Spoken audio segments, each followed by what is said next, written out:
Christmas card was sent to you by the people at Miller High Life. Merry Christmas. It's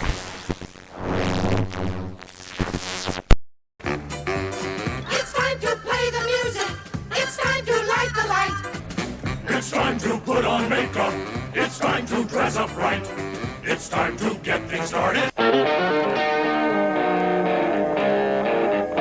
Hey, man, is that Double D? Yeah, man. Well, turn it up, man. Let's just go in and, like, kill all the orcs, right? They're the bad guys, who gives a shit? We just hack and slash and we loot their dead bodies, right? Hack and slash, kill them all, conquer the infidels. Boy, that campaign sounds like a barrel of fun, doesn't it? Somebody who's opening a refrigerator and leaning in, right, is the language of a woman.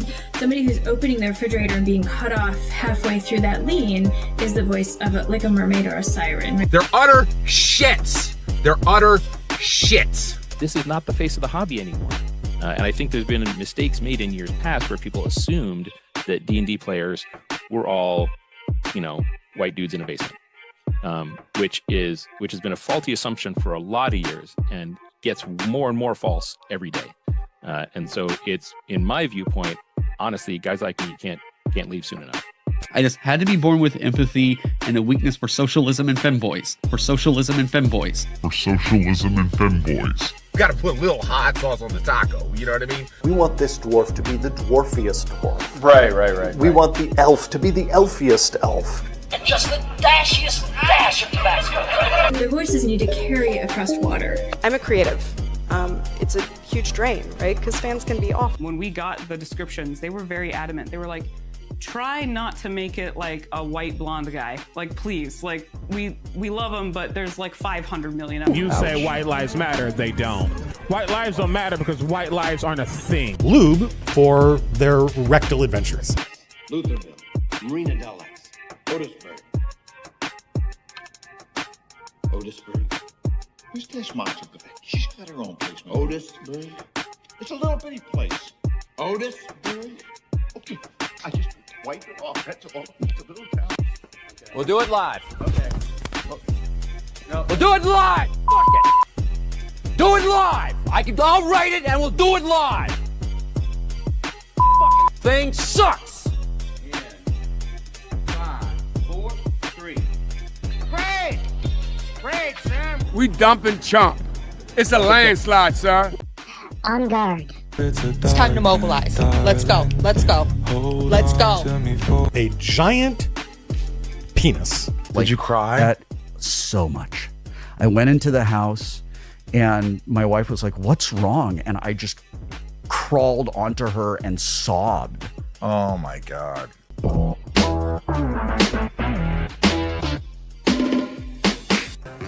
ain't the old opening better?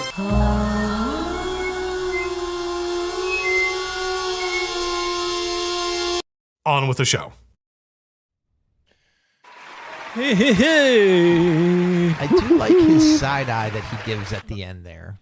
Oh, yeah. I always like that. Of course. Good job, whatever his name is. Steven. DB starting us off right, $5. Hey, dog brother, sword sisters, busy week, working now while listening, but ready for D&D restructuring. Dibs on art and design director. You got it, my friend. Absolutely. Mercurius giving us something. Holla. Membership. Holla. Thank you very much, my brother. Next week, I'm going to really try to pay attention to what's on that nightstand. It like next to Will Wheaton.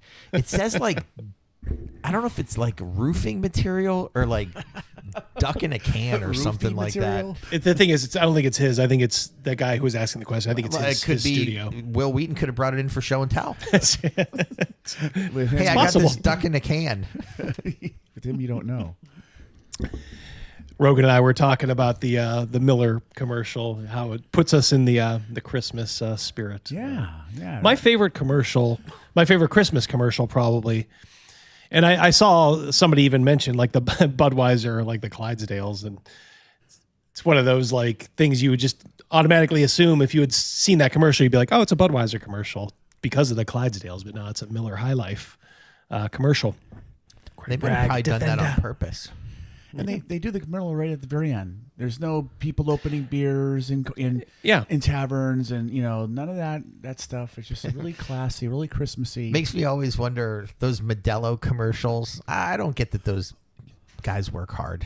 That's not what I'm saying. But if everybody just orders Modelo at the bar, that doesn't seem like a very hard gig to do. Like he ain't making any other drinks. There you go. Yeah. Well, it does show, and it kind of have some bearing on what we'll talk about like D&D. What is classic? What stands the test of time? Like a commercial like that, you could run now. You could just redo. You could spruce it up, and it would still hit probably just as good as it did back in the day. 100%. I think we need commercials like that. Yeah, we do. Just something really simple, something Christmassy with not a lot, no sparklers and fancy cars. And I like the Coke ones with the polar bears. Yeah, those are classic too. Yeah, those are classic.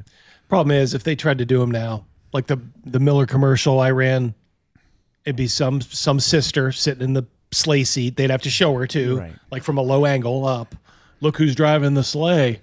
Well, they did that. Do you remember? I know this is falling on like a lead balloon for all you sports ball fans, but at the end of the NCAA tournament, they always do that montage called One Shining Moment, and Luther Vandross sings it. Well, the one year they decided to spruce it up with Jennifer Hudson, and they kept, instead of showing all highlights, they showed some of her singing in the studio. It went over extremely well, and they canned it after 1 year. Yeah. People don't want to see that shit. They don't want to see that shit. Good to see all of you guys here. I see OGG's here. We got a warm-up video from OGG. He's doing our warm-up video. Oh, yes. All right. He sent this to me.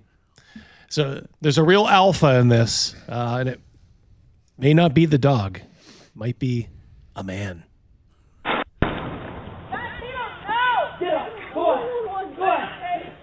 Richard, call 911.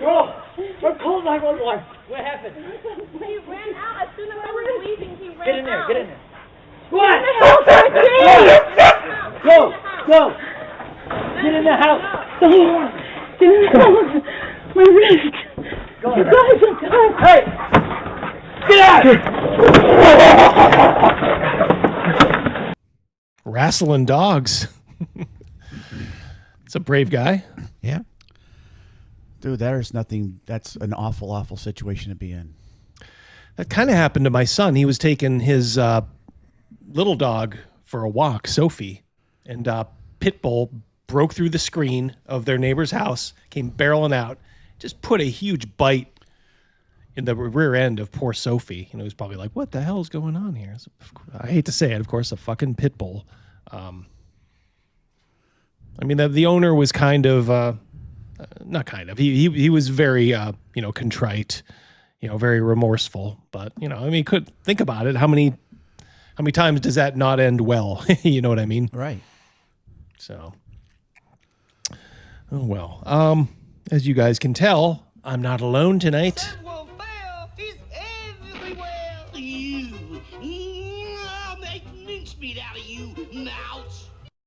How you doing? Squeak.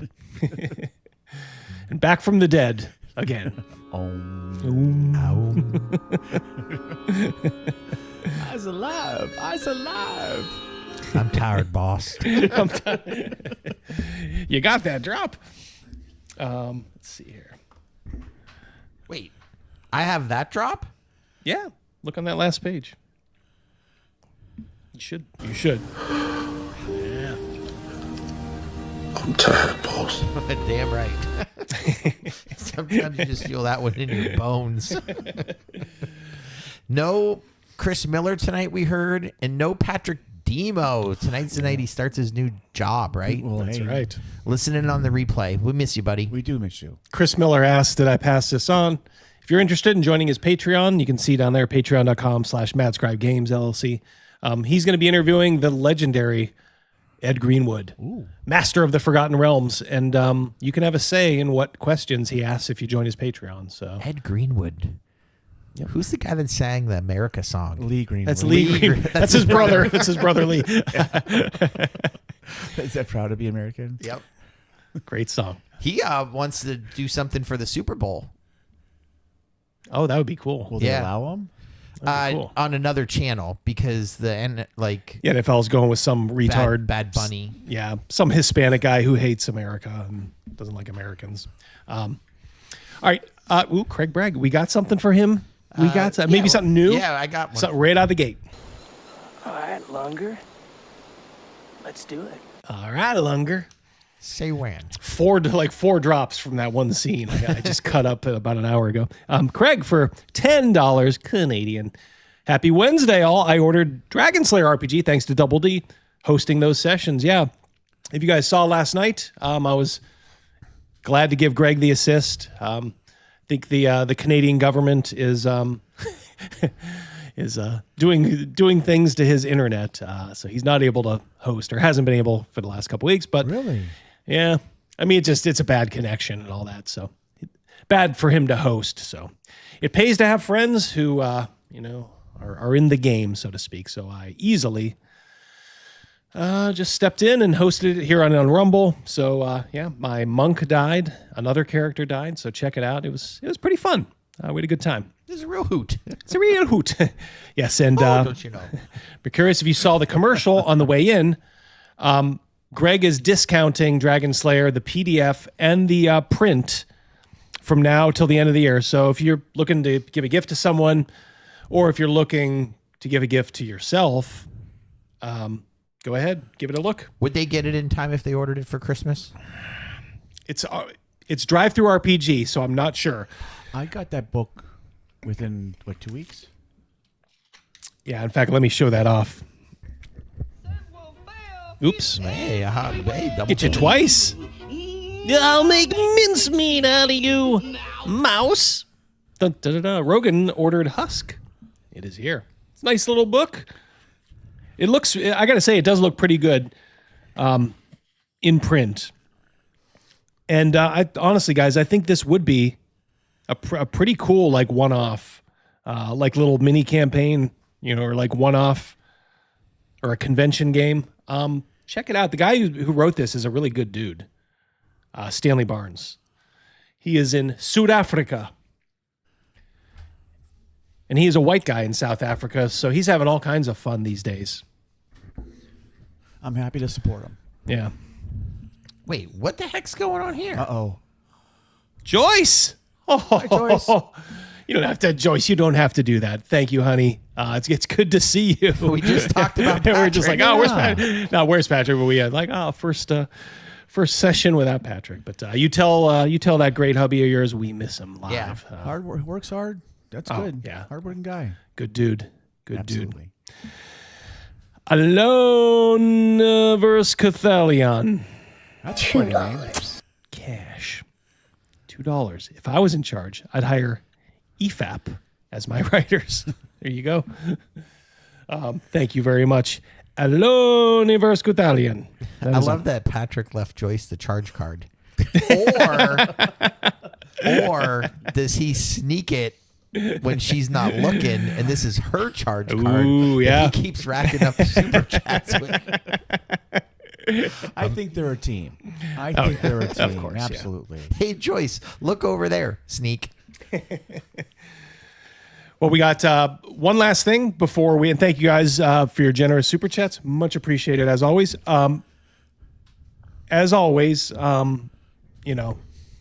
We love all you guys for showing up and being part of the chat. We're going to be talking about what if I was in charge of D&D, and that'll of course spin off to what you guys would do if you were in charge of D&D. But we're going to actually listen at first to what Greg Gillespie would do, because that's kind of what put the bug in my ear. And he's like, "Yeah, go ahead, look at the video, see what it springs in everybody, and see if you guys agree or disagree." So is that job available right now? Sadly, no, and pretty sure it's just a theoretical exercise, as I doubt WotC will be giving up their stranglehold on our childhood. But we can always dream. And who knows? You never know what tomorrow will bring. Guys, tonight we're going to do a little movie over on Rumble. And it's going to be it's going to be like a little movie-ette. A little, You know, like novels, and there's novels and novellas. This is like a little mini movie. Should be 40 minutes, but it's a pretty good one. So the link for the Rumble stream is in the description to this stream, either on YouTube or Rumble. So at the appointed time, probably about 9:15, we'll take off, and we'll go over there, and you meet us over there. We super chats. Thank you, Shellback. Yeah, that is funny. Remember that girl that thought she was spending Apple money and then she actually got a bill? Yes. Yeah. How much did she spend again? It's like $600 or $800 or something like that. I didn't know it was real money. Yes, thank you. I thought it was just credits I earned for paying my bill. Yeah. So, like I said, a little later on, we'll be shutting this stream down and the Rumble stream that's going on right now down, and then we'll move over to the new Rumble stream, which will only take a minute or two to get. Yeah, we'll give you guys plenty of time to make the switch. Yeah, just should only take a minute or two to get set up here. So, I get the reference. I do 2 jigs at one time. That guy reminds me of Stern. Yeah. What a good movie that is, Office Space. God. All right, let's start right up. I got a couple of things today. Let's listen to our pal. You saw him DMing and killing my character last night. Oh my. Malias the Monastic, dead. But this is if the great Greg Gillespie owned D&D. And this is somebody who's written his own game. Written, a couple of legendary mega dungeons. So he knows what he is talking about. Brutal. Yeah, brutal. But good. Brutal but good. Yeah, absolutely. Awesome. Good afternoon, everyone. I recently watched videos on Joe the Lawyer's channel and Tenkar's Tavern and Greyhawk Grognard using this idea of if I own D&D as a thought experiment. So I thought I would provide a response, an addition to what they drafted. And I think it's kind of interesting. So I'm going to try to do this in 10 minutes, give or take. So let me get started. The first thing that I would do if I own Dungeons & Dragons is I would remove all cultural Marxism and cultural Marxists from Wizards of the Coast. Now, this is kind of low-hanging fruit. To kind of save D&D, you really do have to strip it bare. I don't know if there's a single person currently working on D&D that I would keep right at this point. Creatively. I'm talking from the bottom up. I think it's a house that's just on a rotting foundation. I would only keep people that I would need on a temporary basis just to essentially keep the thing running. But I would probably soon be looking to get rid of everybody. If any of you can think of one person, if Mike Merles was still there, I'd sit him down and have a talk with him a little bit. That's what I'm saying. So you're saying all the higher ups. There's some support staff guy that just makes copies. Oh yeah. I mean, I guess that's what I meant by creative. Yeah, creative. Yeah, creative. What the hell did I do? I just hey, I just make the copies here. Right. With this hot garbage. Okay, and so if traditional Marxism was coming from an economic standpoint, cultural Marxism tries to do the same things. It's trying to create revolution in Western society, but it's doing it through a slightly different method. So it's trying to deconstruct traditional institutions, promote identity politics in their place, redefining moral and cultural norms. So it's trying to take Judeo-Christian ethics and freedom of speech and individualism, merit, and it's trying to undercut those things. And then it's using culture and media and academia to try to reshape social consciousness, change the Overton window, open subjects for discussion, usually just close others. So they're trying to change society. Agreed, crap phone. Yeah, you could fire those people. And look, there was a year where between 4th and 5th edition where I don't even think I don't think D&D put out a single book. Old Head Allen for $5. Thank you, sir. D&D 6e rumors. Is AD&D returning in 2027? Tankar's new video suggests this might be the case. Believe it when I see it. Luke Gygax is rumored to be consulting. Thank you, old head Alan. That's interesting. I don't know if I fully trust Luke. He doesn't seem to be a terrible guy. I think he's just a little weak.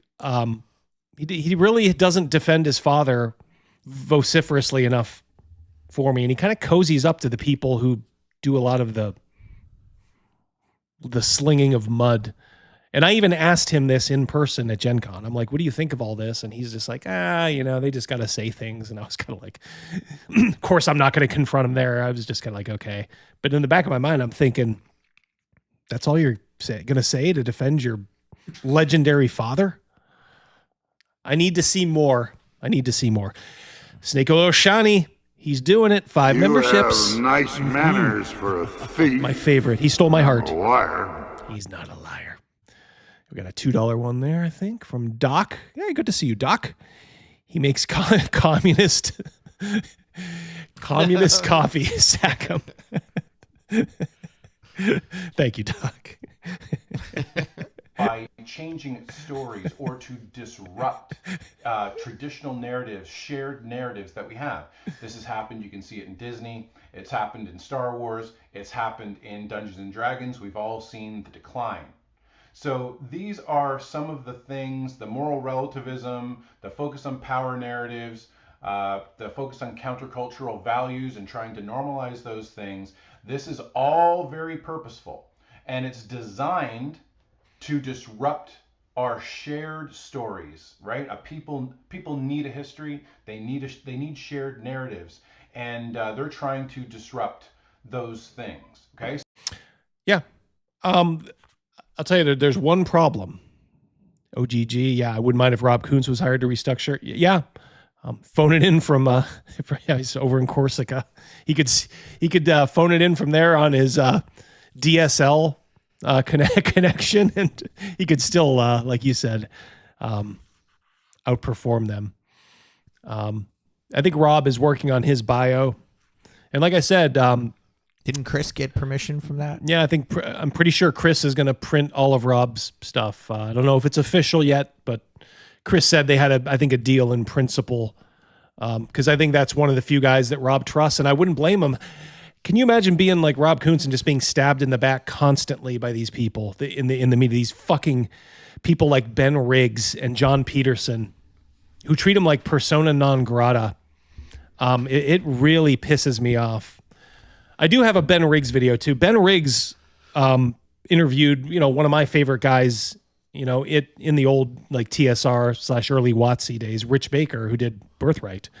I did have that queued up, so if we have time, maybe we'll look into that. You can see Kermit the Frog interview, another legend. The problem with that we have here that Greg is maybe missing is that society has changed, in that we are sort of getting the game that society wants.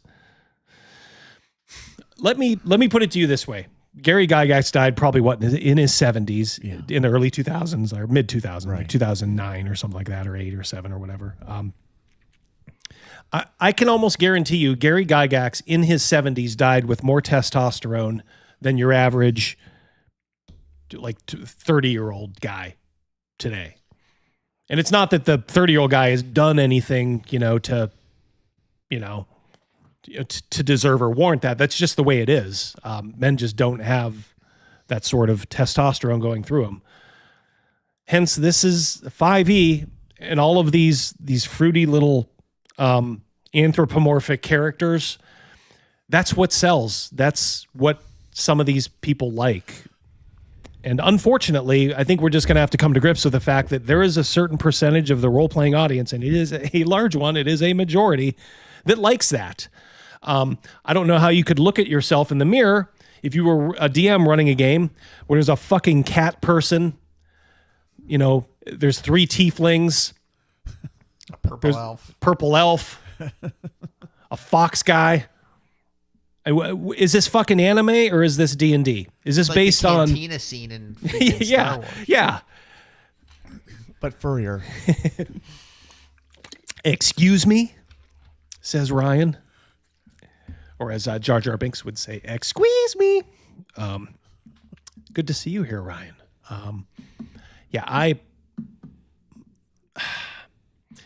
And I know, like, I know what Ryan was talking about there, because he is that sort of 30. You have to understand, Ryan, I think you're the exception these days. You're what proves the rule. Yeah, you're the exception that proves the rule. You know, when I look around, it's just, you can just kind of see, and I'm not saying they're bad guys, or, you know, like I'm not saying, oh, they deserve it, or, you know, they did something to, but it's just what is, you know, it's just kind of what is these days. And yeah, I mean, sure, there's plenty of Chads out there, but man, just the average guy back in the 1940s probably died with more testosterone than some of these guys will ever have in their lives. Gear 377 for 5. Hey, what's up? It's Almighty 377. Oh, there you go. Good to see you. Love Dragonslayer RPG and Double D. Can't wait for your adventure to come out. Yeah. I actually talked to Ken and James. He was jammed up, and then he was there was a couple personal things that he had to tend to. But he actually reached out 2 days ago. He said, hey, I'm finally getting to your stuff. So we were going over piece by piece. Okay, you know, is this what you want? This what you want? This what you want? So as we are speaking right now, I am under the impression that one of the best RPG artists, and you will hear from Greg pretty soon what plans he has in store. One of the best RPG artists on the market today is, you know, what he is going to be doing with my adventure. I can't wait to see what he does. You know, like I said, I also got Wonky and Patty, two fantastic artists in their own right. So Rogan doing the cover. How's that cover coming along? Good, slow but good. I'll have it done soon. Could we by year end? Oh, yeah, absolutely. End of the month. Yeah. Okay, yeah, because it's mostly done. It's just a couple of tweaks, right? Which I know easy for me to say. As an artist, you probably have to restructure a lot of stuff. Yeah. So yeah, Rogan will be doing the cover, and I have another piece I was working on as well. So I want to get the first thing done, and then have the other one that I started done as well. Can't wait to see how they come out. I know they'll come out fantastic. OSR Edgelord, $1. Dolman Wood has cat people. My character is named Mr. Whiskers. That one guy has he role plays like ordinary jobs. His is a lawnmower called Fresh Cut Grass. Sam Riegel. He died. Yeah. FCG. He gave his life. Yeah, he's like literally Jesus Christ. Jesus Christ lawnmower. So if all the people, I would clear house. I would leave no one left. If you were a cultural Marxist, were retro-conning your stuff into the garbage, we will nuke it from orbit. It's the only way to be sure. Well put, Greg. Absolutely. We are on the same page here, as you might expect. And as I'm sure probably 99% of the chat is also on the same page. Get rid of these goddamn commies in Seattle. And something because I have watched Nothing has defeated the WotC RPG empire. Are you kidding? This Death Star is fully operational. I would I don't know. I don't think Greg says this, but I would physically move. You have to physically move the offices. That's where you throw that guy out the window, Rogan. Sorry, Edgelord. Another $1. I'm going to say his name just like that. Here you go. Gone. Thank you, sir. I would stop attacking the history of the game. I would honor the history of the game. I would honor its founders. And the thing is, it's very easy after somebody's dead to speak ill about them. And quite honestly, if you speak ill of the dead, that's saying more about you than it is the dead person. So we should be honoring Gary Gygax, we should be honoring Dave Arneson, and we should be honoring that whole group that contributed to the game that we love and the game that we play and has given us so many memories. So absolutely. Again, another slam dunk. P.S. Gaglione. 3. Another one. Just bought Dragonslayer on sale for, well, he didn't buy it for $5, but he gave me $5 to say that. I hope G2 is watching. We got you a sale here, Greg. Should give him $5. Greg? Should give him $5 off his price. I know you're gonna like it. The Dragonslayer is it's a very cool game, and I like it because it's just the bare bones of like basic D&D with a little bit of AD&D, and you can add your own shit to it. Like it's very in my opinion, as I'm kind of rereading it and going through it, I'm like, oh yeah, you could do this if you wanted to. You could do that. Tailor it to your own particular group. So Greg has made a very, very good game. Move down to Texas. Yep, we're talking about Wizards of the Coast here. One of the unincorporated parts of the big counties, and not in any of the big cities. Yeah, maybe close enough. You probably want it within shouting range of of the three, which is the least bad: Dallas, Houston, or San Antonio. Austin's getting pretty big. It is, but Austin's notorious for being a liberal bastion in Texas, so that's off the table completely. I would say maybe San Antonio. I've heard decent things about San Antonio. Big old women in San Antonio, according to Charles. That's right. I forgot about that. No place that has a furry convention. Texas is becoming booty, says Ryan. Bring it to Ohio. I gotta say, like, Ohio is becoming more reliably red than Texas. Yeah, it's our neighbor, and of course we're in Pennsylvania, so we are hoping that Pennsylvania follows suit. Our brothers over in Ohio, it's trending that way. So Bruce Lombardo is in San Antonio. Ask him, Bruce, if you're here, let us know. Yeah, I knew Snake Oil Sean. I knew Nerdrotic was in there too. Maybe that was kind of in the back of my mind. Big old women. They got some big old women there. Stop attacking the history of the hobby. That's cowardly. I don't respect it. And you don't ever build yourself up by tearing somebody else down. They don't understand it. But the ideology is coming first, and that's gone. Oops. I would build with a timeless edition of Dungeons and Dragons. Point taken. That, to me, without question, is BX D&D. It is self-contained in about 32 pages, 34 pages. It's very easy to teach. It's also the most lethal version of D&D. There is no version of D&D that is as distilled as Moldvay Basic. It just doesn't exist. That is it. It's for its rough edges at times. It's pretty doggone good. So it's self-contained, easy to learn, minimal character sheet, minimal time spent not playing, because you want people playing the majority of the time. Reminds me of like musical chairs. Musical chairs is one of the worst games you can play. Why? Because as the game goes along, fewer and fewer people are playing, and more people are on the sideline rather than playing. Fair enough. I'll get to that in a moment. Halaster, Black Cloak 86 for $2, starting a loader 5e game so the fam can play furries. Let me just say, I do not include hobbits, dwarves, and elves as like the furries I'm talking about. So you're good, trust me, because I have the loader, the house version of loader. It's a good game too. Good game. You don't want that in any game design. You want people playing as often as you can. That doesn't... Now, as far as Greg goes here, yes, and it's the old improv thing. Yes, and now look, if our thing is to just say, if I was in charge of D&D, I would just bring back basic D&D. Yeah, but then there'd be a lot of people like, well, I could get D&D, basic D&D, essentially for free. Through basically, it's out there. The rules themselves are easy to get. Hell, you can print your own, as I've done a couple of times, like a mashup of the basic and expert rules on Lulu, for like $20, but you don't even need to do that. So, I do understand. It is a great starting point. But Griff's latest from the Informal Gamer. Yep. Check it out after tonight's stream, please. After. Check it out at 10:15. Cal trying to send people away. Check it out at 10:15 p.m. Eastern Standard Time. Thank you, Cal. We do like Griff here, of course.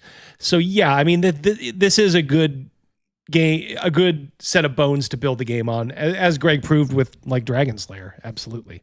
What we're going to have to come to grips with, though, is which audience are we trying to please? Is this like a pure fantasy, like let's go back into a time machine and let's do this? Or is this like, are we doing this tomorrow? And we have to account for, quite frankly, an audience that Wizards of the Coast has trained over the last 10 years. There will need to be some deprogramming. Oh, for sure. For sure. And part of that is societal, part of it is cultural. And of course, a big part of it is, the nuts and bolts of the game. I mean, the game can't be lethal. Just means you want the majority of the people playing the majority of the time.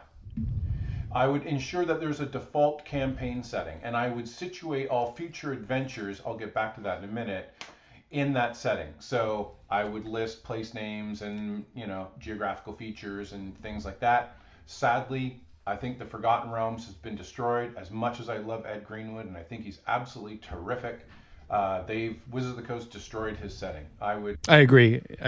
Yeah, Forgotten Realms is just trash now. Absolute garbage. I was never a big, I'll be fair here too, I was never a big Realms person to begin with. I would only get Realms products like back in 2nd edition, mostly, that I could cannibalize for like Birthright or other, something else.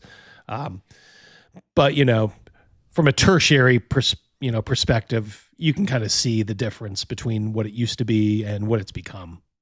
I would really start in a different place, more than likely with Greyhawk or with something inspired by Greyhawk and, say, the Grey Box of the Forgotten Realms. So that's kind of where I would go, but I would make sure that the future novels, stories, adventures are set in that game world. And then if you want to pop it into another game world, that's completely up to you. And I do agree with Greg here. I have thoughts. I'll get to that when I go through mine. Yeah, an RPG pundit. Good to see you here, my friend. I agree. And this is why I say like it can't just be a drag and drop, so to speak. You have to make a concession to what's going to sell. Because that's just the nature of our world. And let's face it, if somebody says like, hey, we're going to come out with a new edition of D&D, they're going to be expecting, some glitz. And look, it doesn't have to be complicated or, just, millions of pages as, Kelsey Dion kind of proved. It can be simple. Like I said, Dragonslayer sells well. I think Hyperborea does good too. And, Shadowdark does well, okay. And I know Pundit, makes a good living off of his stuff too. So it is possible, but I don't think you can just kind of say like, hey, we're just going back to basic D&D and then this is it. You would basically, I think what Greg is probably saying there is in this theoretical situation, he would kind of have like Dragonslayer as the base game. And if that were the case, I would say, yeah, that is actually a great choice. But we'll play it a little bit more, I guess, realistic when I do mine. OSR Edgelord for $1. Realms products. Hold on, buddy. Yeah. We got something for him. This is like his 15th one today. Stop it! Different! Guys! Oh, smoke! 7 different kinds of chats. Realms products were great in 2E. I'll defend them as an edgelord. Yeah. That, like I said, if you heard me, OSR edgelord, that's what I was saying. I would buy 2E Forgotten Realms stuff to kind of incorporate because there was some good stuff there, even though I couldn't use it, all without change. There was stuff I could use. Original Greyhawk map. Ooh, is that the one Darlene made? Classic. Mounted it as a poster board. It's on my wall. I have the Birthright map as a blanket upstairs, and that came from China. It came from China. Doesn't make it any less cool. That's right. Not at all. Sometimes I'll just throw it out on the floor. Yeah, natural born lycanthrope and path. Okay, first character I've had that made it to level 20. What are those called? Legendary characters, I think, something like that. Yep. Lycanthrope I could handle. If there's a story behind it and you're one of them, that's fine. We're not talking about that. We're talking about the tabaxi, the fucking tieflings, and all that bullshit. Shawnee, my boy, give him something. Give him something new. 2 snaps, a twist, and had to kiss. Just for you, Shawnee. D&D has a history and a cultural weight to it, which has largely been exploited for nostalgia bait. Sadly true. How do you innovate a property like D&D without reinventing the wheel? It's almost one of those things. It's been so corrupted, it'll probably never be what it once was or what we think it should be. But you can kind of set it on the right path, I suppose. So maybe people in 100 years will be looking back and being like, boy, they had it right from the start. Why did they take that stupid detour? Dallas-Fort Worth, greater than San Antonio. Greater than Houston. Austin at the kind of what I thought. Austin at the end, and then Houston. Well, Houston has isn't that Jasmine Crockett territory down there? She speaks in rhymes when she talks. Oh gosh, that's hard. Well, when she wants to impress people, the right audience, and then you'll listen to her, and she talks like a Catholic schoolgirl. Well, what I would like to do here is, then when she goes to the lunch meeting with all the sisters. I got my greens. Talks like a hood rat. Talk like a hood rat. She knows her target audience. For the one positive thing to say. Yeah, she but knows her target audience. That target audience doesn't give her money. The left does that so much. Like that Mom Donnie does that. Like I remember Al Gore doing it like back in the day. That's how weird it is. No, so did that guy that spelled potato wrong. That'd be Dan Quayle. That'd be Mr. Dan Quayle. I would also return to the origins of the hobby. The origins of the hobby are fantasy fiction and historical wargaming. So I would make sure that we have novels that are written by human beings. Yes. That come forward and reinforce and add value to the game. And that's what this is really about. Love this point. At Cal, I read that real quick, and I was like, I went like this because I thought it said Crockett gives me a hand job. Oh, yeah. Like, no, headache. Yes, I could buy that for $1. Ryan for $2. I have Dan Quayle's book in my bid. Do you really? That is hardcore, Ryan. Is that Lita right there or no? Lita from 3rd edition. No, because that would be Gary Gygax's Sea of Death, probably. Just someone. Maybe Lita was inspired by. She was my little talk here. I think so. Halfling with the ass that won't quit, as everybody used to say back in the day. About adding value. Wizard of the Coast has made withdrawals and withdrawals and withdrawals and withdrawals and withdrawals to the point that they don't make any deposits.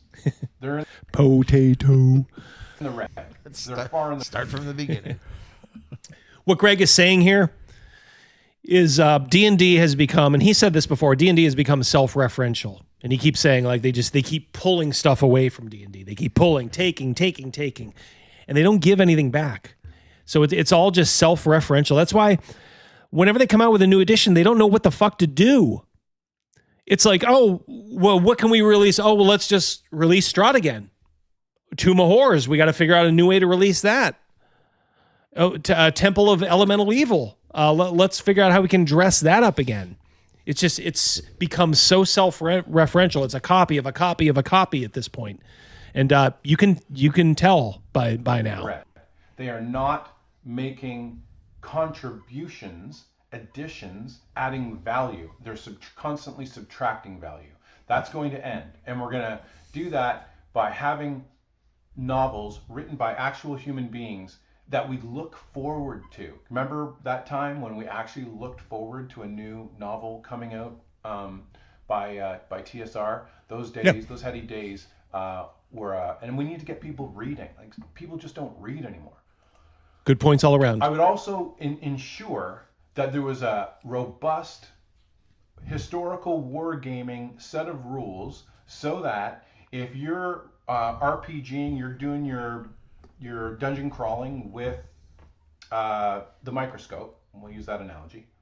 I want to make sure that if you want to back away from the microscope and use the telescope, so the players come into a village, there's an immediate attack by a group of orcs or something like that, that you can kind of rally some of the farmers and create a bit of a defensive network, and then you can play a battle at that level using the telescope if you want to. You don't have to, but it'd be nice to be able to do that. And it returns to the history of the hobby, which I think is pretty awesome. And I would. Yeah, and I agree with Greg there. I was going to say Ryan, but no, it's Underleaf 76. I am personally doing NoFap because right now I'm also doing semen retention. Thank you very much. I don't know if Mrs. D is going to like you guys. That's a little TMI. She's going to be getting all frisky, and they'll be like, no, you don't understand. You don't understand. I owe these guys in the chat, Mrs. D. They pay me. Should be stepping out on you. Yeah, they pay me not to get busy with you. But yeah, I agree with Greg here. Kind of funny, the campaign setting that's been the backbone of our D&D experience is Birthright. Well, Birthright came out with a war game in the box with these little unit cards that you could do big battles with. Holy shit! It was very cool. Yeah, they're the coolest little things too. A little fidgety when it comes to like the resolution. It's kind of like drawing a card instead of rolling a dice. I didn't like that aspect to it, but other than that, I really like the concept. And it is a pretty quick way to do a massive battle. If you have a battle that you think is worthwhile, you can put your PCs in the middle of that battle. There is a card that says Adventurers. You give a +2 to any unit you're attached to. It's the easiest way to do it. You can stop a big combat round and then do like 5, individual combat rounds. It's a fantastic way to do it. And like I said, I'm proud to say like that's what Birthright did out of the box. So they kind of had it figured out. But yeah, and I think Castles and Crusades had their own little boxed version of a war game as well. It kind of came with like, I don't want to say it was kind of like the same as Birthright, but it was similar. So make sure that that's fully supported. It's integrated into the novels. It's integrated into the adventures, and that sort of thing. Yep. The subcultural magazines, I think, were added a lot of value. So Dragon and Dungeon magazine, I'm not saying redo one of those, but I would like to see a different approach. There's a lot of Mad Scribe crummy rules, additions, and things that were in there. I would do less of that. I would be very, very cautious of doing any supplementary rules or have any supplementary rules bloat beyond the additional rules. I agree with that. So I would say that I would want more community involvement in this, in the creation of tiny adventures or things like that, magic items, monsters, that kind of thing. I would like to see it look professional like we have here, but have content that's more a function of, say, a fanzine. So I would have a slightly different approach with it, and this would also factor into the community engagement and add value back into the game. That is pretty much, to be honest, Mad Scribe. Yeah, that's Chris's aim, with it. Oh, absolutely. He's just trying to fill a void that's out there, and it is a void. So yeah, so we can kind of wish for it, maybe, but also know what you have and support what you have, or it might go away. Over my lifetime, there have been plenty of like little businesses in that, and it's like I'll be like, oh man, I can't believe that place closed down, and it's like I'll be thinking like, well, did you yourself support it as much as you could have? That happens a lot more than people think. Yeah, we'll be talking about in our town. There's some pizza wars sometimes. Be like, oh, this is the best pizza. It closed like 3.5 years ago. Yep. Oh, I didn't know. Yeah. Well, then how often do you go? Yeah. Does your vote even count? Yeah. Is it really your favorite pizza? Right. Yeah. Yeah. So I'm just saying, guys, know what you have when it comes to like something like Mad Scribe. And I can't impress this upon you enough. Chris is open to submissions. So if you have an idea, and it's got to be good, it's got to be up to his standards. But, if you reach out, you can try to submit something to Mad Scribe. You can see your name in print. Get it out into the world. There've been some good stuff. Travis made a great adventure. There've been interviews, great interviews, little mini adventures. I did a mini adventure back in the summertime. It's a good way if you're looking to cut your teeth and you don't want to do like a Kickstarter or something. Submit it to Chris and see if it makes the cut. And he's he'll work with you, I'm sure. If he thinks it has value. he'll let you know. It is cool. You get a copy in your hand and look through it. It'll take you back years. Oh God, yeah, it will. Yeah. I mean, recently, again, thank you, Chris. Thank you very much. But paging through them, it just brings me back to being anxious for the next Dragon magazine coming out. Yeah, he puts cosplayers in the back. There'll be like a nice, beautiful cosplayer girl. Who makes great outfits. Easy on the eyes, obviously, but still, it's good to see that stuff because you'd never probably find that like the sexy cosplayer in like a Reborn dungeon or Dragon magazine, probably Dragon, but yeah. Ryan over on Rumble for 10. Holy smokes! Calling his shot. Bitter dregs. We have the companion piece for that too. You guys Yes, can we do, you guys can but he ask doesn't for that. ask for that. I was going to say you guys can ask for the companion. I'm excited about that. Underleaf and that chuckle fuck who stole my Spock are going to suffer. Oh boy. You think this is cute? Won't be so funny as you drink the bitterest of dregs and wallow in your folly. Stupid YouTube filters. Thank you very much, Ryan. I think you guys are okay.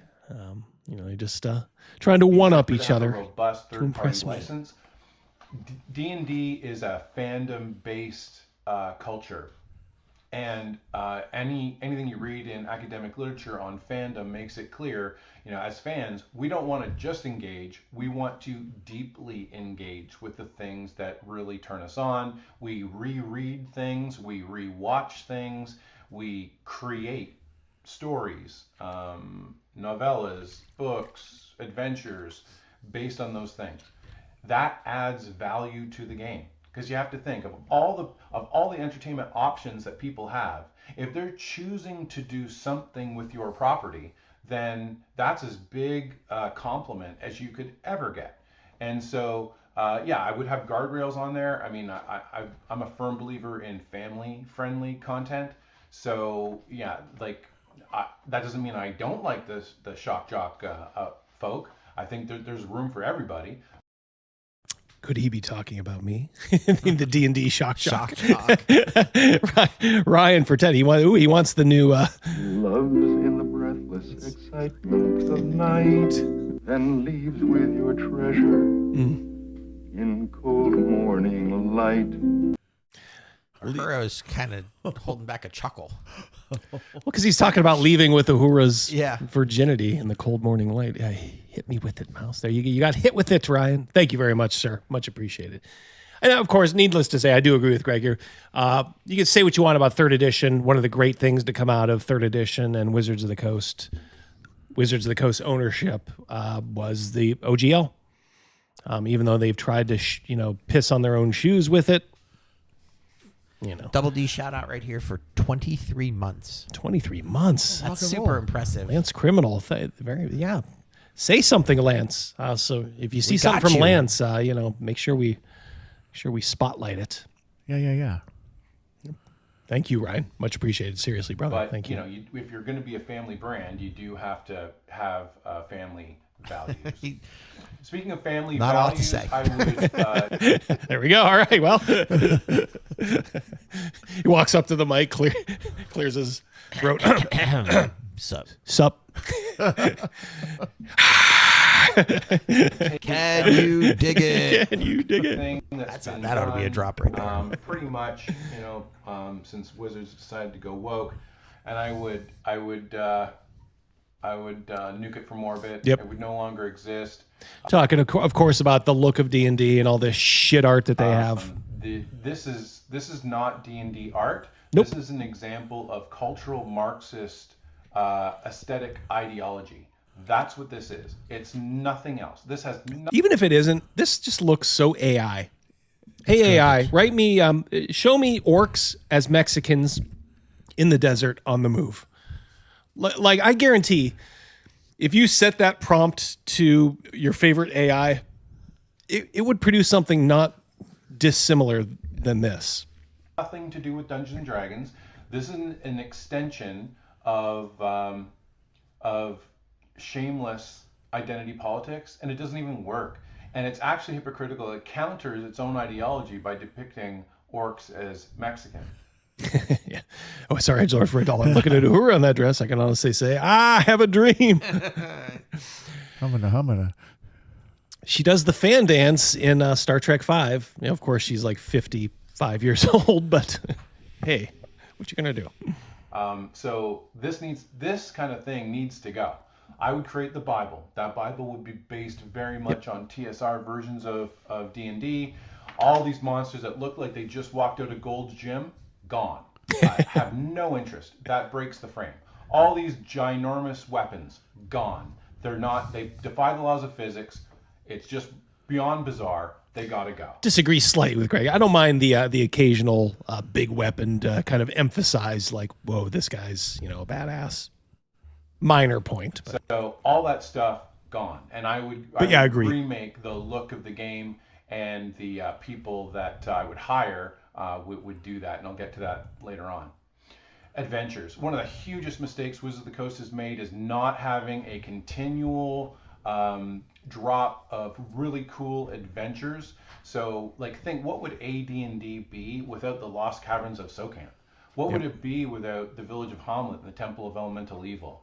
What would it be without some of these classic adventures that inspired us? The art was inspiring, right? Errol Otis and Jim Holloway and Jim Rosloff and all these amazing artists that fired up our imagination, got us to buy the adventure in the first place, and then we delved into it. And just having a business model based on expensive hardback rules that, quite honestly, 3/4 of which we don't need, was stupid. It was stupid then, It's stupid now. So I would make sure that I have designers on staff, I'll come back to that too, that are rocking and rolling. I mean, cutting edge creative people that know the hobby, they know what people are looking for, and we have really great artists helping them forward their vision for that adventure. Yeah, this is one of the points I make in mine too. They've really lost the plot with these adventures. They don't know how to do them anymore. It's because nowadays they just don't have the talent. They have no talent there whatsoever. They had limited talent, even getting into the mid to late 5e lifeline. They have lots of talent when they're having festivals. Yeah. Cook-offs, fucking festivals. I mean, I respect the fact that some people, if you've been into this lifestyle for 50 years, well, eventually you had to be in year 1 and 2, So someone new coming in, I don't discount that, but they have to be in line with your values of how you want to do it. I don't want fresh ideas. I want you to expand on my ideas. Yeah. Yeah. And I think that's eventually fair. in 10 years, you've been in the game now 10 years. But like when someone like we've talked about Ginny D, like, I've played it for, 3 years and here's how I'm going to do everything. I'm burned out. I don't know if I respect your opinion on the matter. Right. Yeah, right. It's like going to like Pepsi or Coke and being like, okay, first day on the job, what can we do to turn this new Coke? Yeah, let's change this formula here. And it's like, well, hold on here. We've proven there's some success with this stuff. I would make sure that we have like an episodic TV show. I don't care what it is. It could be. Yeah, Cal Watsy is bereft of talent. Boy, that is the understatement of the century, my friend. But yeah, absolutely. The thing is, there was hardly anybody there. Like when I first started this channel. Oh my God! I every day I wake up and I go, Mackenzie DeArmas is one of the lead designers of the new D&D, and I let that sink in. The girl who did a candy store adventure and just started playing like 5 or 6 years ago is one of the lead designers. The autistic, this dumb retard. Oh gosh. Is in charge. Oh, my big contribution is I created the first retarded paladin. Oh, everybody claps. Hoorah. Hoorah, girl. Hoorah. Let's completely gatekeep the person who created the battle wheelchair. yeah, Jen Kretschmer. You're no longer allowed. She's only fortunately, I don't think she was like officially hired, but man, at this point, why not hire her? I'd almost love them to, just for this channel's sake. It would be a never-ending stream of content. Like digital cartoon, it could be animated, it could be a live action, don't care. But I would make sure we have an episodic TV show. So like they attempted, Jon Favreau attempted to do with The Mandalorian before Kathleen Kennedy destroyed it. I would have episodic half-an-hour TV shows where the adventure begins and ends in that half an hour, and then that might connect to a 3-episode arc or whatever, and those arcs might connect to a season finale. But the point being, I want people watching, consuming a TV show that corresponds to that in-house rule set that we're going to forward, that connects to the novels, that connects to the wargaming, that connects to the adventures, right? Use this as an opportunity to reaffirm everything you're doing in print. And if you don't want to do that, or it's too expensive, then go to an existing TV show that might have, a parallel going with your product, and then get them to, pay them to insert the product in there from time to time, starting an episode, playing an adventure, or in the middle of an episode, or, it doesn't matter which. I think about the community episodes. Those were terrific. I slight agree, slight disagree. Yeah, combat wheelchairs are trash. Combat wheelbarrows.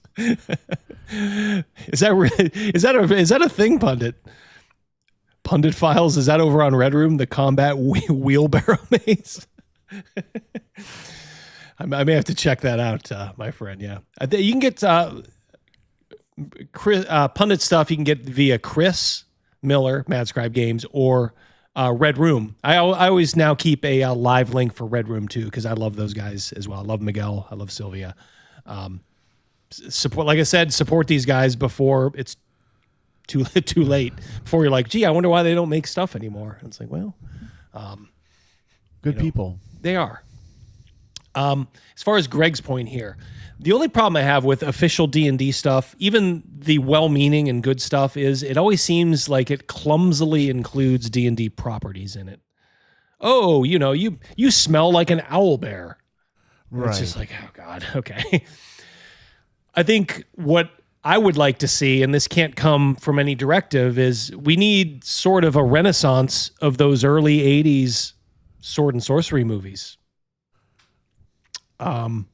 We need that genre. We need like a mini renaissance of that kind of stuff. In fact, I backed on Kickstarter. I think it's called The Warrior and the Sorceress, if I'm thinking right. It's a good movie. It's a modern one. It's obviously done on a very limited budget, but man, what I wouldn't do to just have some good old school grimy, like Sword and the Sorcerer. Hell, Didn't this just kind of happen with Game of Thrones, or no? I mean, yes, in a way, but it's sort of it was such a huge plot. You know what? I'm talking like little hits. Like if we're talking like more D&D style stuff, I think like the hour-and-a-half movie, from the early 80s, just your generic hero. Some horrible things, some good, goofy special effects, which you probably do even cheaper now, I'm sure. You don't want it to look too clean, but I guess I'm talking about stuff like that. What was that movie where Burt Reynolds played the king? Oh, that was based on the video game, right? Wasn't it? Yeah, Dungeon Siege, I think, wasn't it? Yeah, it was Dungeon Siege. Yeah. It's like those were good. I mean, those were okay. Those were okay. Yeah, and honestly, I'm kind of talking about stuff like that. Stuff that can kind of, scratch that niche. Because obviously, Game of Thrones, something like that, is going to take huge budgets. You're talking like name actors. Well, they became name actors. Yeah. I mean, Sean Bean was there's your name actor. Yeah, that was it.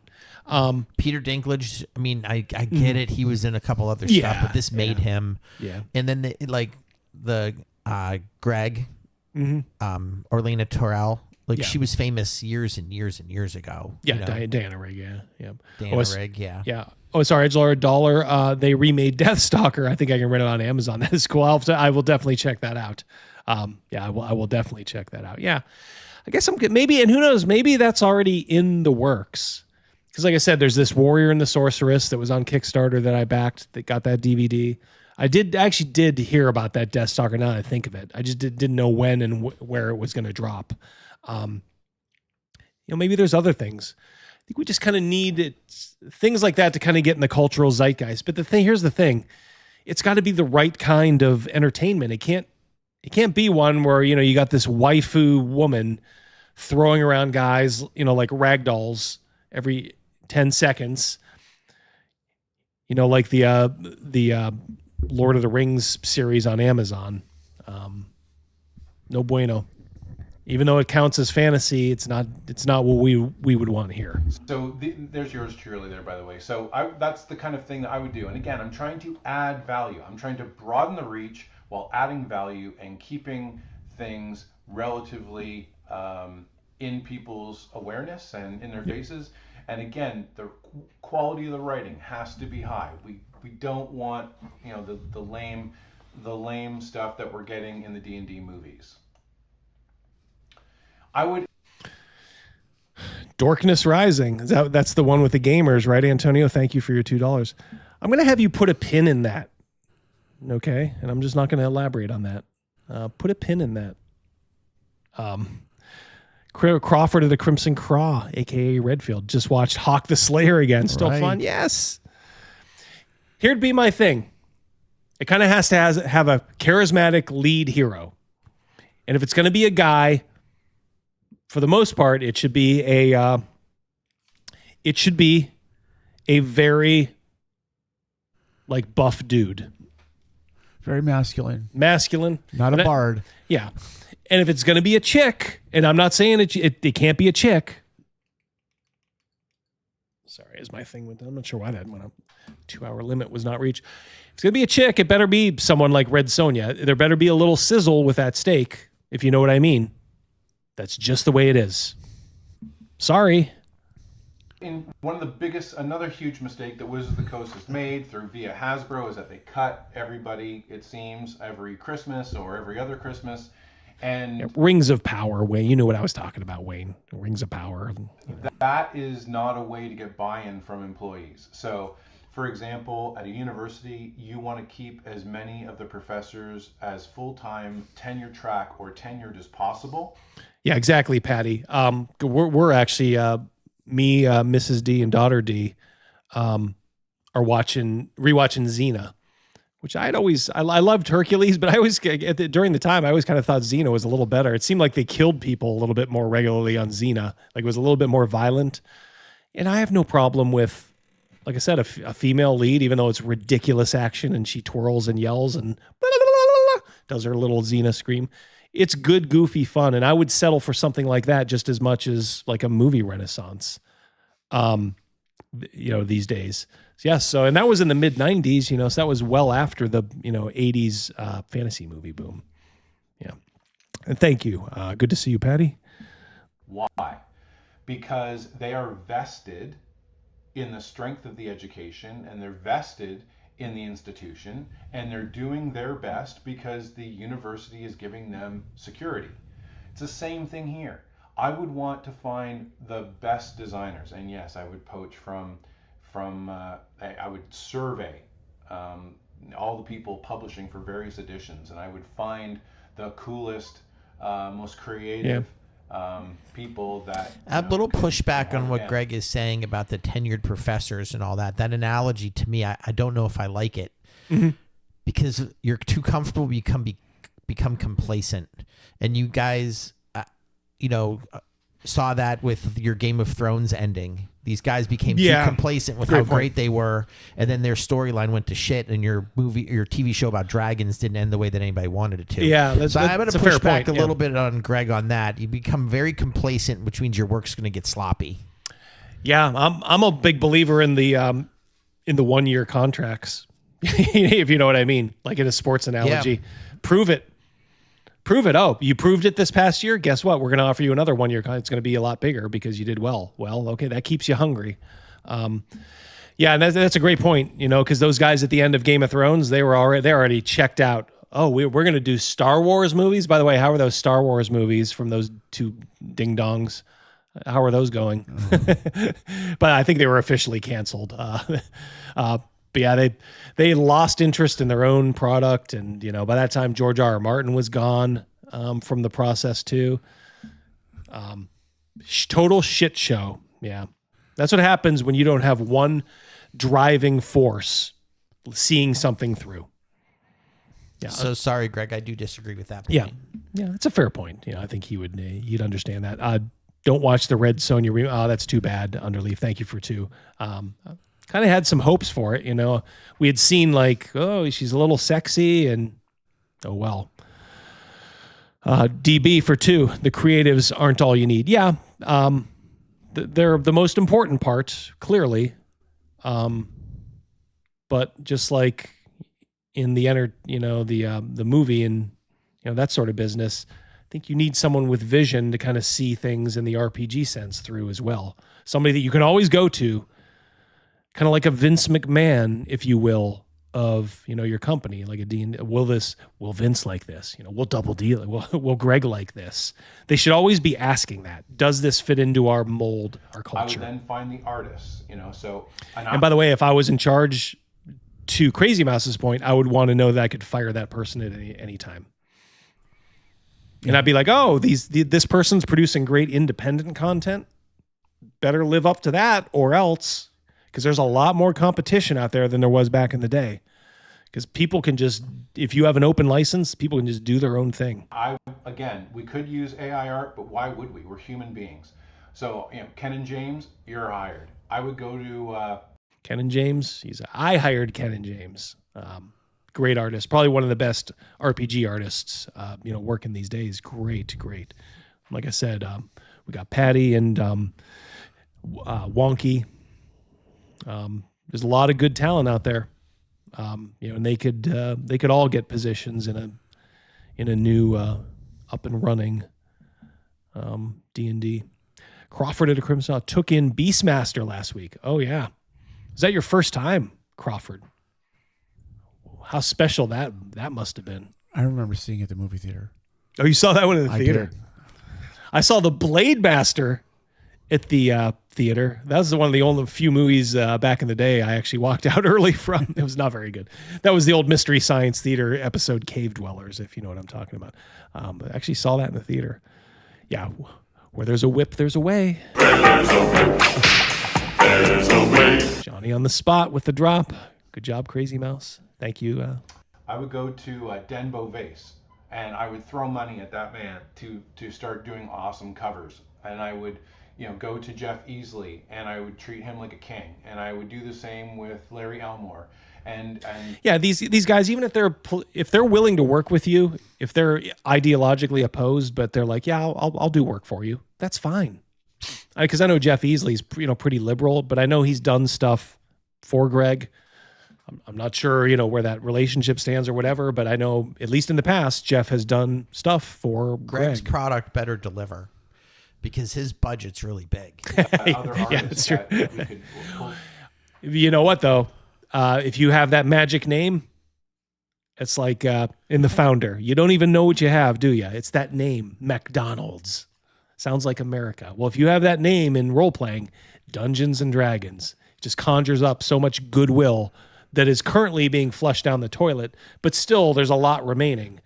I don't want to say you have a blank check, but you have many millions of dollars behind you. Together who could contribute to us. And even if the people are, a little too older or they don't want to be on staff, they can do things individually here and there. And then we'll search and we'll find other young artists that really know the material and really want to kick ass and take names. And then those artists are going to work with the designers in concert, and that's going to go back and forth. They're going to build on each other. We're going to create a culture of success and creativity and awesomeness. And that is how you get buy-in. And then the thing is, it's not just that, because when you create something with that spirit and then it drops and people look at the art and they're like, oh snap, look at that. And then they get into the adventure and it's, oh no, you're going to do this, you're going to do that. Isn't that awesome? And it's reaffirmed on the illustration in the front of the adventure and on the back. How cool is that? And people can tell. They can tell the creativity. They can tell the passion. They tell the love of the game in what's been created. And that's when you're in a great place. And maintaining that while you're trying to feed the engine of, you know, creating revenue and paying benefits and paying people, that's the challenge. And you need an awesome director who possesses that capacity. So yeah, I want the A team. I already have a short list of what I would do, and that's where I would go. So if I own D&D, just as by way of a thought experiment and a fairly casual approach, just kind of while all I'm trying to do here is hit the Yep, and I think we get the point. Thank you, Greg. Good video. Like I said, I agree with most of that. Might couple changes here and there. I'm about 80% with them. Yeah. I think most everybody, you know, is mostly on board. You know, and I'll go, and you know, there's probably things when I do mine that Greg's gonna be like, oh no, I wouldn't do that, and I understand that too. But hey, as the saying goes, it's the difference of opinion that makes horse races. OSR Edgelord for $1. Heads up, I think Vinegar Syndrome is selling newly made Beastmaster VHS tapes on their site. Holy shit! We'll have to tell Zolt about that. The movie man. Ryan for $2. Got a jet. First Mum Chum session tonight. All right, let me know how the tickle session goes. Greg's passion reminded me you, so much of when we talked to Wonky. Yeah. Greg in person is he's very intense in person too. First of all, Greg is you have to understand, Double D is, as these guys will attest, I'm 6'3", not in terrible shape. I'm in all right shape for my age. I was kind of looking up to Greg. I think Greg is at least 6'5", maybe. And he's quite a physical specimen. Then he's sitting down and he's like explaining to you, like looking you in the eye, just like telling you, you know, with a lot of passion in his voice.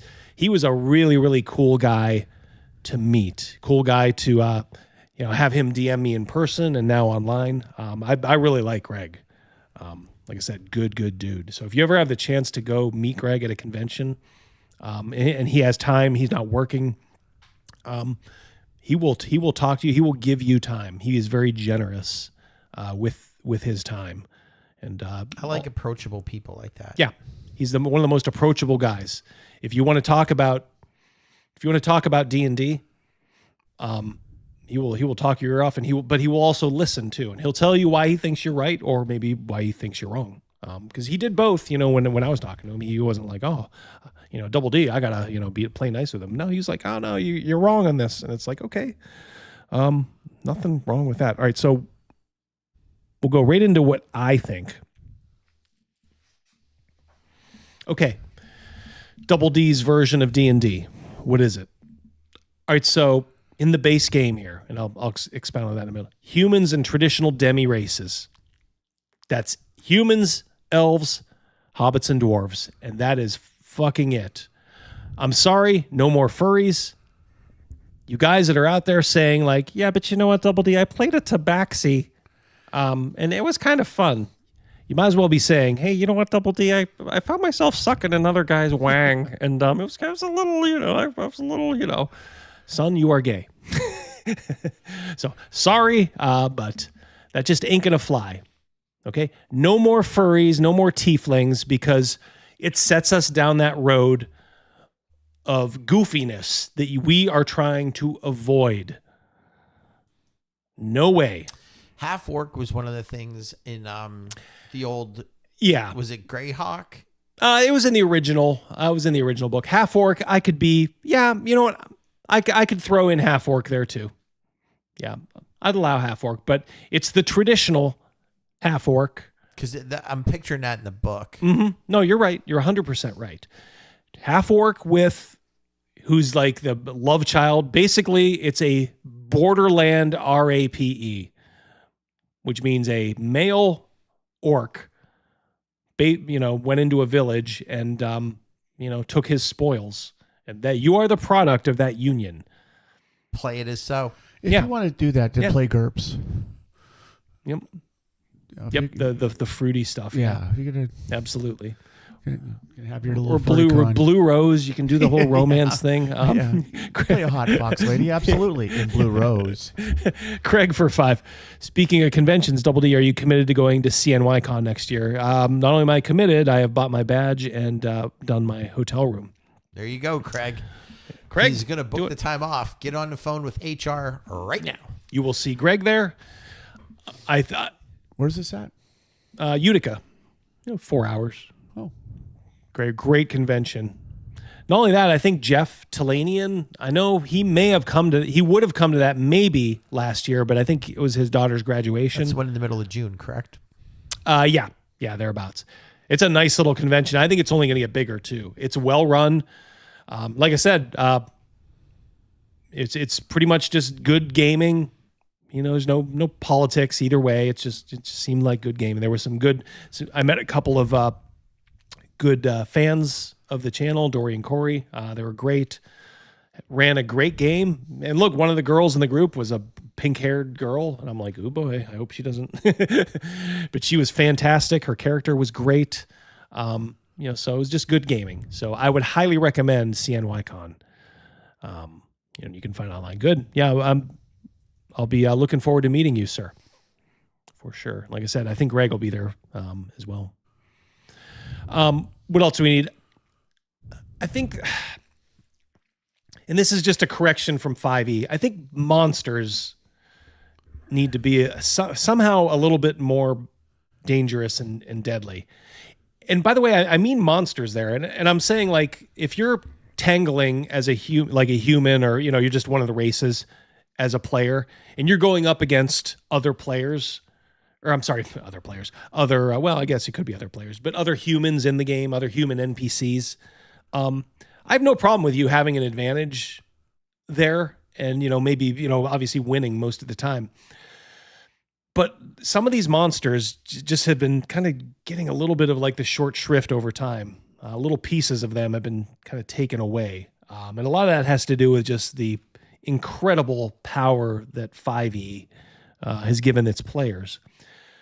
I'm not sure mechanically how to do it, but if I'm the Vince McMahon and I'm delegating, I'm like, all right, guys, we got to make monsters more deadly. Dragonbane has it where if you're fighting a monster, they always hit. They do not miss. It's just a matter of what they do to you. Do they do a minimal amount of damage? Do they graze you? Or do they really whoop your ass? And I'm not saying you do exactly that. I'm just saying start to think out of the box to make these monsters a little deadlier. Or sometimes combats happen so fast that maybe you don't really acknowledge all the special things that they can do. That is true. Yep. So that would probably beg another point too, kind of make the stat blocks easy to understand. Like, okay, if you meet this monster, they are going to hit the players with this power. Have it front and center on the stat block in the adventure. Right. Definitely going to do this. And then maybe underneath you put more detail where you kind of have to dig in a little, but always at least like, hey, hit them with this first. Always hit them with this. And this is their best shot, so to speak. So, yeah. Great. Go ahead. A Tarrasque should always hit.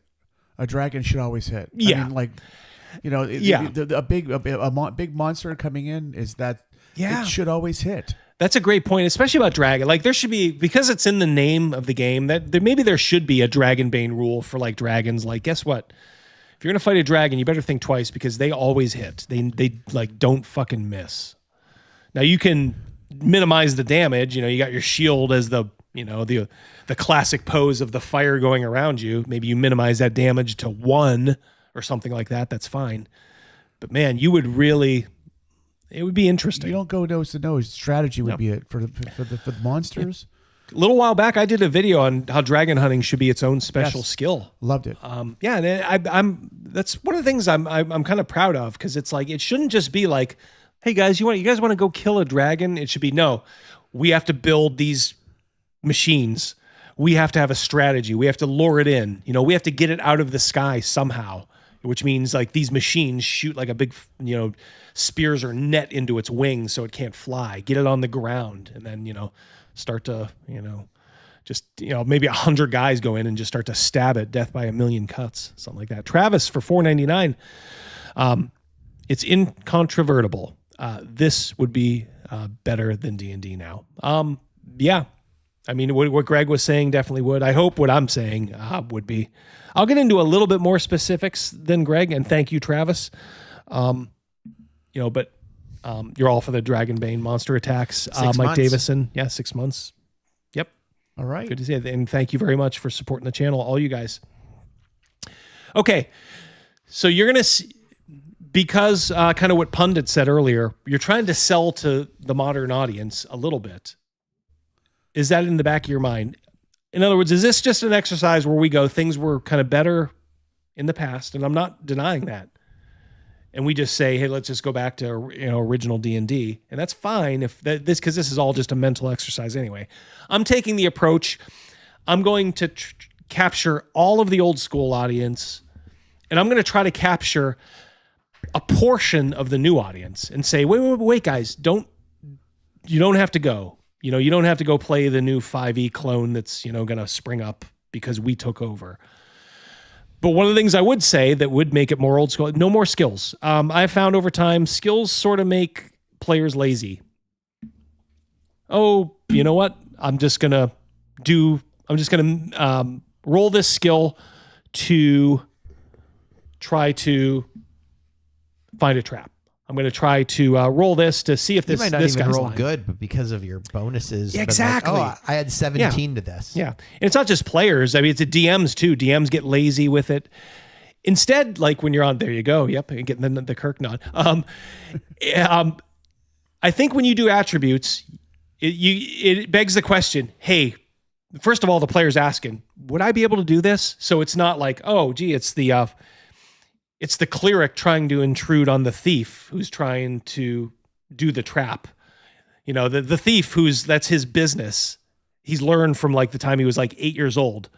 Oh, I missed a roll. Okay, fine. It might be a hard trap to, disarm.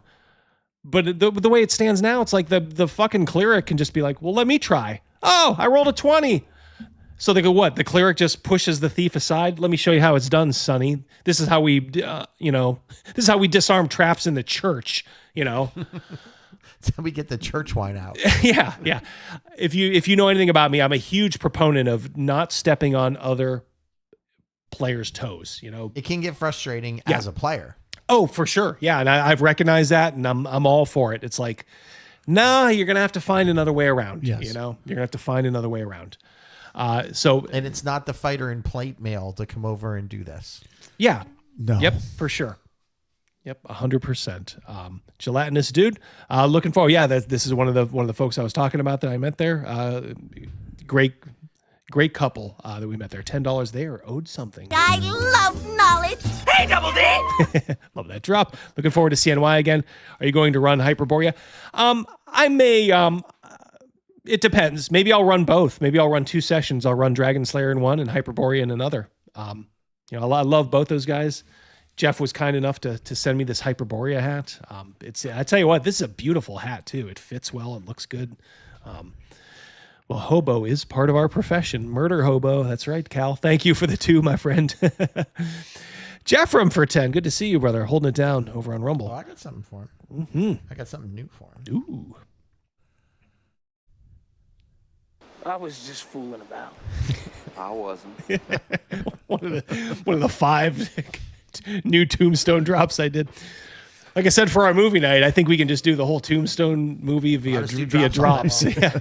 Crazy Mouse is going to be busy, but Jeff from Pretend. For dragons and other epic beings of power, encounters with them, I would just give them advantage on every roll, combat, skills, saves, rather than just auto hit. Thoughts?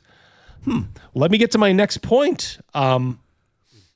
It's almost like we planned this, Jeffrem. Thank you very much, by the way. Very generous. Thank you. And this is one of the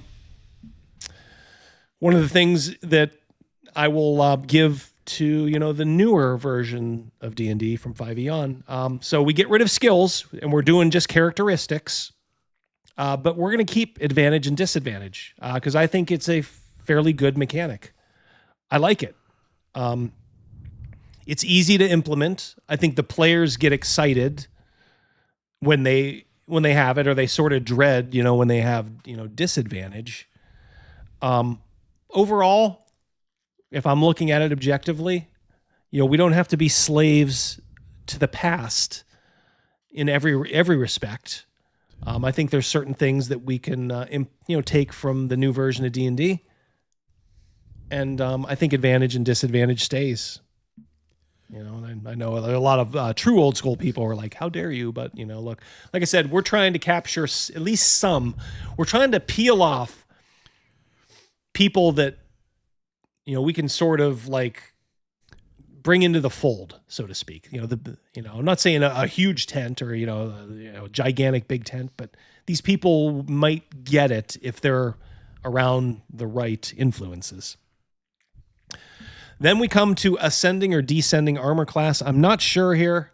I have a feeling ascending, it would be easier for people to learn. I think you could do descending armor class, but I would almost make the stipulation, if that's the case, then you do the version that's in Dragonslayer of target 20. That is the de facto rule. And that is, you can still do descending armor class, okay, where 2 is a great armor class. But we do that system where, all right, you're rolling your attack roll. You're rolling whatever your bonus is, and then you're adding your opponent's armor class, and you're always going against 20. It is once you get used to it, it's really is simple, because you never kind of have to worry about what your target is. It's always 20. But you do just kind of have to know from the DM, hey, what am I adding to this roll for the armor class? And obviously, the better the armor class, the less you're going to add to your roll, which means it's going to be harder for you to hit. So I would almost say, like, I could be talked in either way here, but if you're going to do descending armor class, it's got to be the target 20 version that Greg has in Dragonslayer. It just makes it easier for people. And I know there's a lot of old school guys who are like, if you can't figure out the math on your own, you're stupid. Well, look, then occasionally I'm stupid too, because there's times when I have so many numbers going through my head, or I'm thinking of, so many things that I just get momentarily confused. And I am a certified public accountant, guys. So make of that what you will. So here, I don't think this is as big an issue as you might think, but I would insist that it's the target 20 version. So you're always rolling against a target number. You're not consulting any kind of charts. I think the days of charts, lovely, though they were, those are gone, and we can put that to bed and say, that was all right for its time, but there's probably a little bit of a better way here. You guys agree? I agree. I'm open to either one. Yep. Like I said, you can make descending armor class work pretty darn easy. And of course, everybody that's played, 3rd edition on knows ascending. That's okay too. I could do either. I'm not married to either. I don't think this is as big a deal as some people make it out to be. So there you go. Okay. So here we go. The iconic Morgan Ironwolf. So we can get women PCs who aren't necessarily sluts or furries or nuns. What's wrong with them just being like good old Morgan Ironwolf here from the basic set? Obviously, not just a bimbo in a, with a sword. Ooh, how do I even hold this thing? Looks like a serious warrior, but as we can tell, the artist wasn't afraid to endow Morgan with a couple of assets. That's fine too. Why can't there be a little bit of sizzle with that steak? She's not a complete slut, and she's not a nun. We got to get back to this. Hell yeah. It's like women should not be afraid, because I think right now there probably are a lot of women players who wouldn't mind like playing a character like this, but if they have some woke scold in their group, why are they even going to bother with the fucking headache that they're going to get if they do a character sketch and it's this? It'll be like, remember the woman who didn't laugh at Quindale's joke about the word ask? That's what you would get at the D&D version of that. Oh, that's what your character looks like? How does she even fit into that armor? Bitch, it's a fantasy game.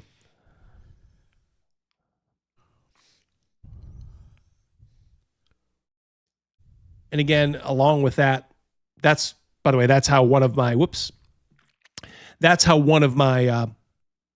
iconics is going to look. Somebody like Morgan Ironwolf is going to be one of my iconics. But we need other true iconic characters. So no weirdos like this dude on the left with a Peyton Manning neck, the 10-foot Peyton Manning neck, and no Regdar shaming. Now, who is Regdar? For those of you that remember, Regdar was the iconic fighter. Crazy Mouse mentioned Lida earlier. Regdar was the human fighter in 3rd edition that was the iconic, and he was used to sell the game. So what do I mean by Regdar shaming? Oh, well, let's take a temporary detour, kids, down the rabbit hole. It involves our friend Monty Cook. I'll get to that in just a moment as I read Warren's super chat here for $5 Canadian. Thank you, sir. The woke types want to enforce stereotypes while claiming stereotypes are bad. It is retarded. Absolutely, Warren. And thank you so much. Good to see you here, brother. So what is the Regdar shaming? Let's go back in time when Monty Cook was involved in 3E. When I worked at TSR, there was always basically a truism in cover art. The central figure had to be a white male. Shocking, that, the people who probably buy a portion of like 80% at a minimum are the ones buying and playing your game. At least back then. It's not much different now, maybe a little lower. Why you'd want them to be represented, but hey. Most of us actually helping to create the cover art, either by conceiving it or actually creating it, hated that kind of outlook. Oh, Monty. But the powers that be believed that our audience was entirely white males. It's not entirely, but if you have an audience of 80% and you're trying to satisfy the 20, what's going to happen? I mean, there's going to be hard feelings. Platonic solid, says Cal. Old Scott Garibay callback there. Absolutely. They needed someone that they could identify with on the cover. And it's not like you couldn't do other things, but I'm just saying it's like commercials nowadays. It's like every fucking commercial has some sister in the lead. It's all right, do we want to get to brass tacks here? 6%. It's 6% of the population, and it's probably a good 60%, 60 to 70% of the commercials out there. Of their ad budget. Yeah. I'm just saying representation. No, I know what you mean. Yeah, 7 out of 10, like there's some sister front and center. And it's like... And the white dude is always the buffoon. Yeah, yes. Yep. From the last 30 years, big dumb white guy. Having to be led around by the sister. Did you remember to pay the bill this week? He's just there playing video games. So it really pisses me off. Okay, and guys like Monty, but I should tell you my view of Monty. I always thought Monty was so overrated as a D&D talent. I'm not denying he had talent. Okay, I understand. I can even understand why some people liked his stuff. I never understood it. Labyrinth of Madness. I'm like, oh, cool. This is kind of like the new 2E version of Tomb of Horrors, and I get it and I read it. And I'm like, I can't use this. In almost 30 years, I have not been able to use any parts of the Labyrinth of Madness. It just didn't work. Oh, the Bane Warrens. Oh, that's a good thing. Oh, this is the Bane Warrens. This isn't very good. He's got his dumbass cipher system. Good luck with that, because that's probably, like, I'm sure Shanna had quite a bit to do with the fucking cipher system. That's Succubus, who is stealing bits of his soul. If you have seen a picture of Monty lately, oh my Lord. He looks like Ariana Grande and that yeah. that black Glinda witch or whatever it is. Looks like they need a sandwich to compare them. Absolutely. He has got the soul is being, the very soul is being sucked out. Let's just say all of his fun was front loaded with her. I'm sure it was a pretty good 20-year run, but now it's time to, pay the check. And he looks awful. Oof. I think he was creative. He was creative, not extraordinary. I just think that whatever his fan base is, whoever decided to support him, or the people that he fooled, really put him up in a place that he wasn't.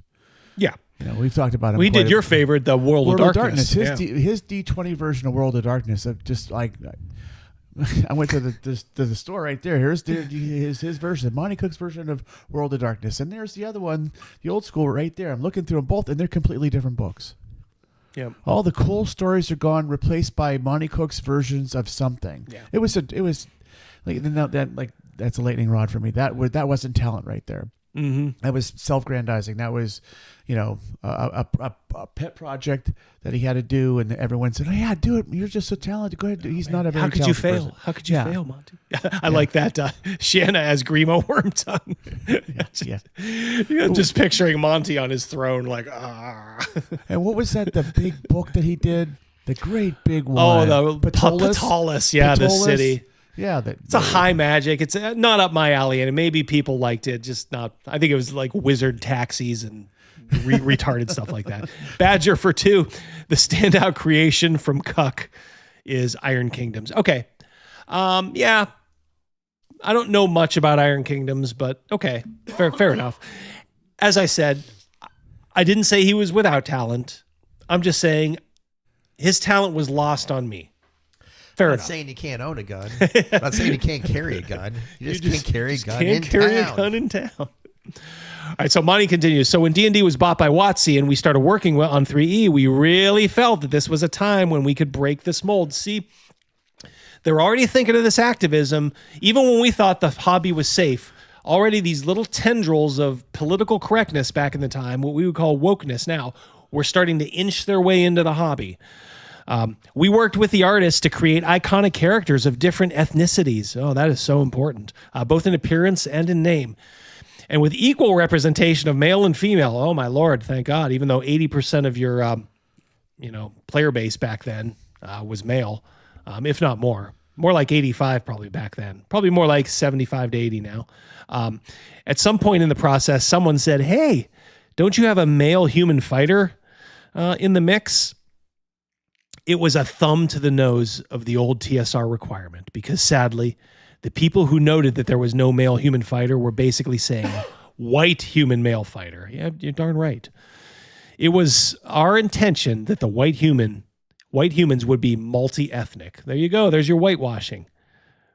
Like you could literally be 80% of this fucking game and they will tell you these other white humans will tell you, sorry, we can't do that because you represent something bad. What other reason is there for it? What's wrong with having it predominantly be white? I'm not saying there shouldn't be any, there should be some representation. That's fine if it makes sense.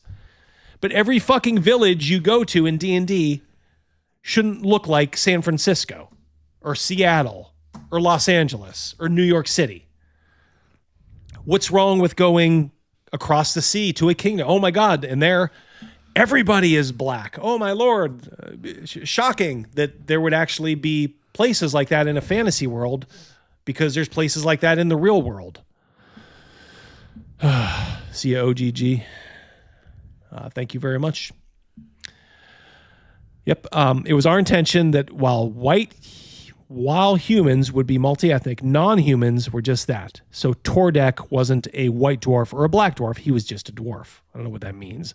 So the core fighter wasn't a white guy. At least that was our intention. This is the last one.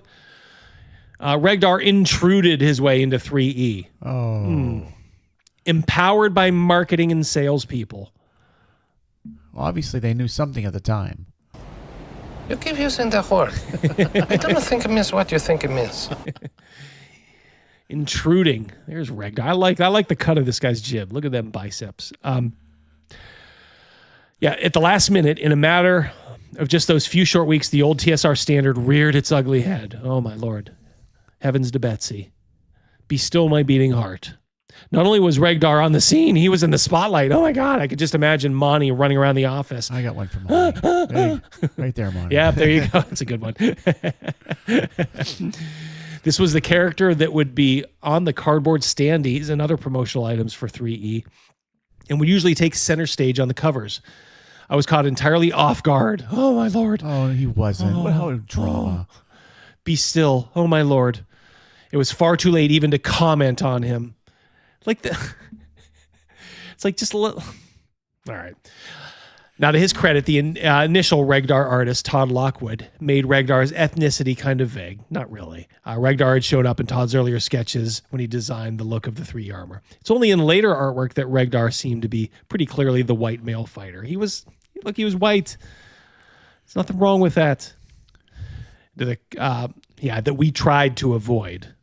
He wants to avoid anybody that looks like you, 80% of the players that are playing. And to the credit of a number of people, artists, art directors, designers, editors alike, our disdain. You have to understand, and this is why I have a hard time even giving Monty any flowers. Right. Is his disdain for Regdar is disdain for you. Don't doubt it for a minute. It started back then. It probably started a long time before. Remember, this is a guy who never did an honest job in his life before he got into the role-playing gig. So he probably came from a bunch of, intelligentsia nonsense in college and just brought it over to role-playing. So as early as 2000, the year 2000, he's talking about disdain for Regdar making its way into the art. And what kind of disdain is he talking about? He's talking about Regdar being killed and mutilated in multiple ways. They got off on that. That was like their little private joke at the old Wizards of the Coast. That, ooh, look at how can we kill Regdar today? Oh my God! They killed Regdar.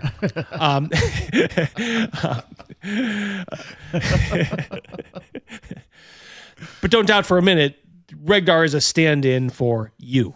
You are Regdar. Our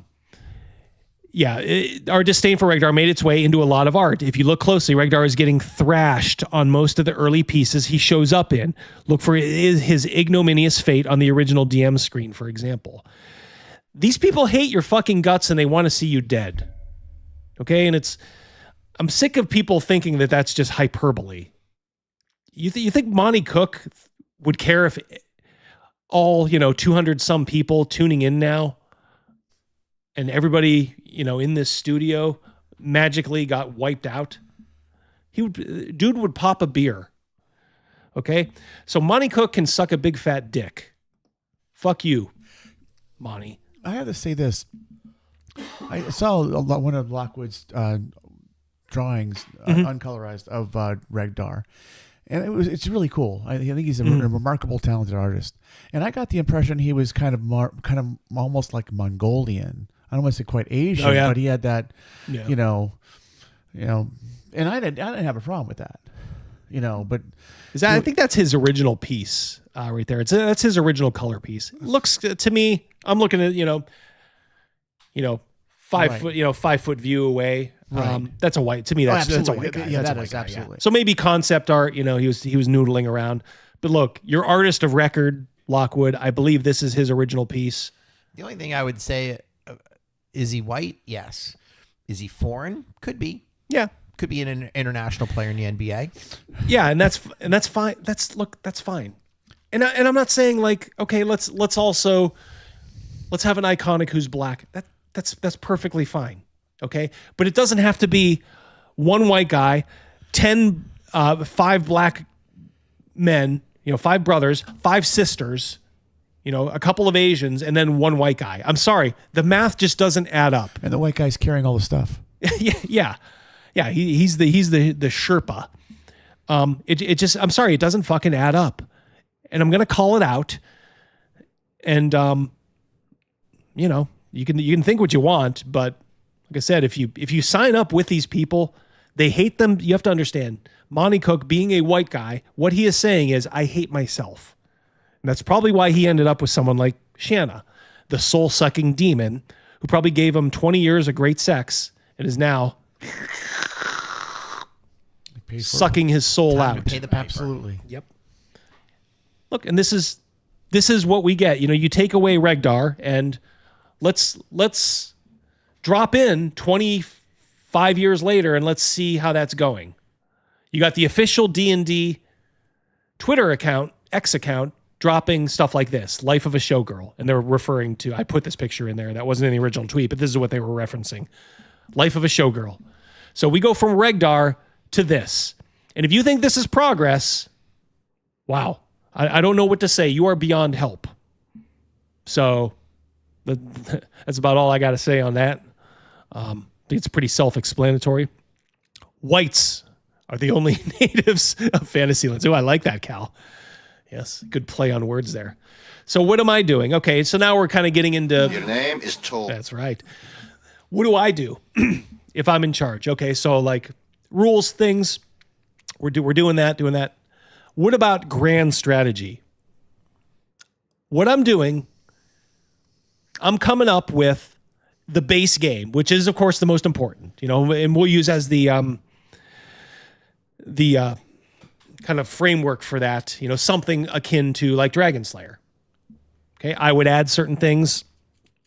Maybe I wouldn't take out much. I might be apt to just add a couple things into Dragonslayer, but generally speaking, it's good, bones.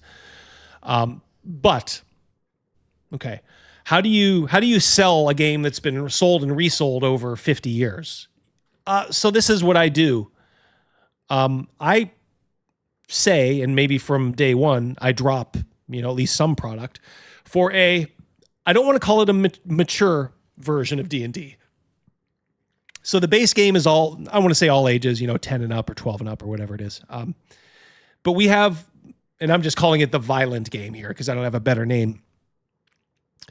We have that for, let's just say, a more mature audience. Now, by that, I'm not saying there's any prawn in it. I'm not saying it's mature in that way. But I'm just saying there could be a few more mature themes in this offshoot version of the game. All right, so the base game is just classic fantasy tropes. It's traditional D&D. It's your elves, your dwarves, your hobbits, your half orcs. Mostly human. Let's be clear here. You're expected out of the box to play a human, and then I want to change that to X. That's fine. So that's the base game in my version. Greg was right. We got to create a new setting. So what setting am I doing? Well, we want it to be new, but basically I'm using World of Greyhawk and Birthright as models. I'm telling my creators, here are these two campaign systems, campaign worlds. Read them over. I want the love child of these two campaign settings. That'd be pretty cool. I think so. That would be really cool. Absolutely. I think you're getting the best of both worlds here. You're getting the best early version, kind of the sandbox version in Greyhawk. So you get that openness, but with Birthright, you're getting some history. Oh, yes. You're getting, and I would say too, update that battle card system because I want to include that in this new setting. I want a way, like Greg said, I want a way for DMs to do battles on the fly. Right. Nothing complicated. Don't make it stupid. Yep. You don't need any flash. Just make it comprehensive. Yep. And we're selling it like the Birthrights setting was sold. In other words, you get the base land, the base history and all that, and then pretty soon you're selling individual like country source books for like essentially like DMs, or maybe just do a dual book. This little booklet is for players, this one is for DMs, so players can get some player knowledge. We have gotten convinced that we need hardbacks for everything now. There's nothing wrong with some good old-fashioned softbacks. I don't know if it's just an economic thing or what. It could be because of shipping. Yeah, maybe it makes more sense to do hardbacks, but man, I would be of a mind. It makes more sense to do soft because the hard would be more expensive to ship. I guess I'm thinking of personal knowledge I have that like sometimes printing soft is more expensive, if you can believe it, than like printing hard or black and white. It's just there's some weird stuff going on. Now I'm sure if you had economies of scale, as you would if you had this name, I think you could pump out softback versions of these. And I would actually go back to that. Make them cheap and not cheap, inexpensive. Inexpensive, yes. Well, yeah, exactly. Well put. Yeah, inexpensive. Yep. The Birthrights player guide to each of the lands were awesome. Yeah, it's beautiful, nice little maps and like wonderful art. Yep. You know, and you didn't have to have color art in it, yes. So they saved money by this is all black and white, and it was fine. The art and the tone of the art, it matched all the way through. It helped flavor. Yep. So Birthright. cohesive. Yes. So like I said, just this is how you make money, and you look. This is a money making venture. So look, you have your talent that you are paying a lot of money to. All right, guys. Good at something, never do it. Never ever do it for free. You have them do source books. You have them do dedicated campaigns to this setting. And don't make everyone end of the world stuff, but you have some dedicated campaigns, and we'll get to the adventure thing in a little bit.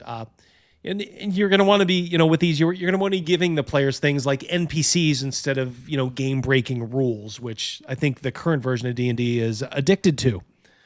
I think they're just addicted to giving players like an advantage, and just think outside the box a little bit, and give them like, all right, so this little player book is for you. Here are some NPCs you players can lean on. Your DM, if he's in agreement, and he should be, these can be these can be contacts if you're ever in this area. This guy can give you essentially like missions. He can be like a patron. Oh, this guy, he can give you support. He has the best goods around. Kind of gives players a little bit of ownership into the setting. So basically what you're trying to do is you're trying to make it worthwhile for people to buy. You're going to want players to buy it or DMs to buy it. There's another thing too. Okay, so we have our one setting, and do we do multiple settings like second edition, which as we know was the heyday of so many different settings? Forgotten Realms, Ravenloft, Birthright, Planescape, Mystara, all these, Dark Sun, all these great settings. And, I've been told for 25 years that Ryan Dancy said, oh, I looked into the books, and with the bad thing about that is all these 2E settings were cannibalizing each other. And I'm thinking there, I'm putting my freaking CPA hat on, and I'm like, damn, what does that mean? We're not giving the money to a third party. So if somebody's buying Ravenloft stuff here, and they're buying Birthright stuff here, and this person's buying Planescape stuff, isn't the money all going to the same pot? I do DoorDash. I do Instacart. Yep. I do Spark. Money all go to the same. All bank goes account. to your bank account. So, and I don't know if he's seeing something that I didn't. But I'm just thinking in my mind, like, it doesn't make sense. It never made sense to me that he used that. Like, oh, that's why we need to go back to Forgotten Realms, and we'll do one, our great little grift of a fucking contest where you, the fans, can do the next D&D setting. No professionals. We just want amateurs. And then professional Keith Baker comes in with the lamest fucking setting in the world, Eberron. And that's what you're stuck with, because now it's in the zeitgeist that you can't have too many settings. If you have 5 settings, most players probably won't buy all 5, is what he's saying.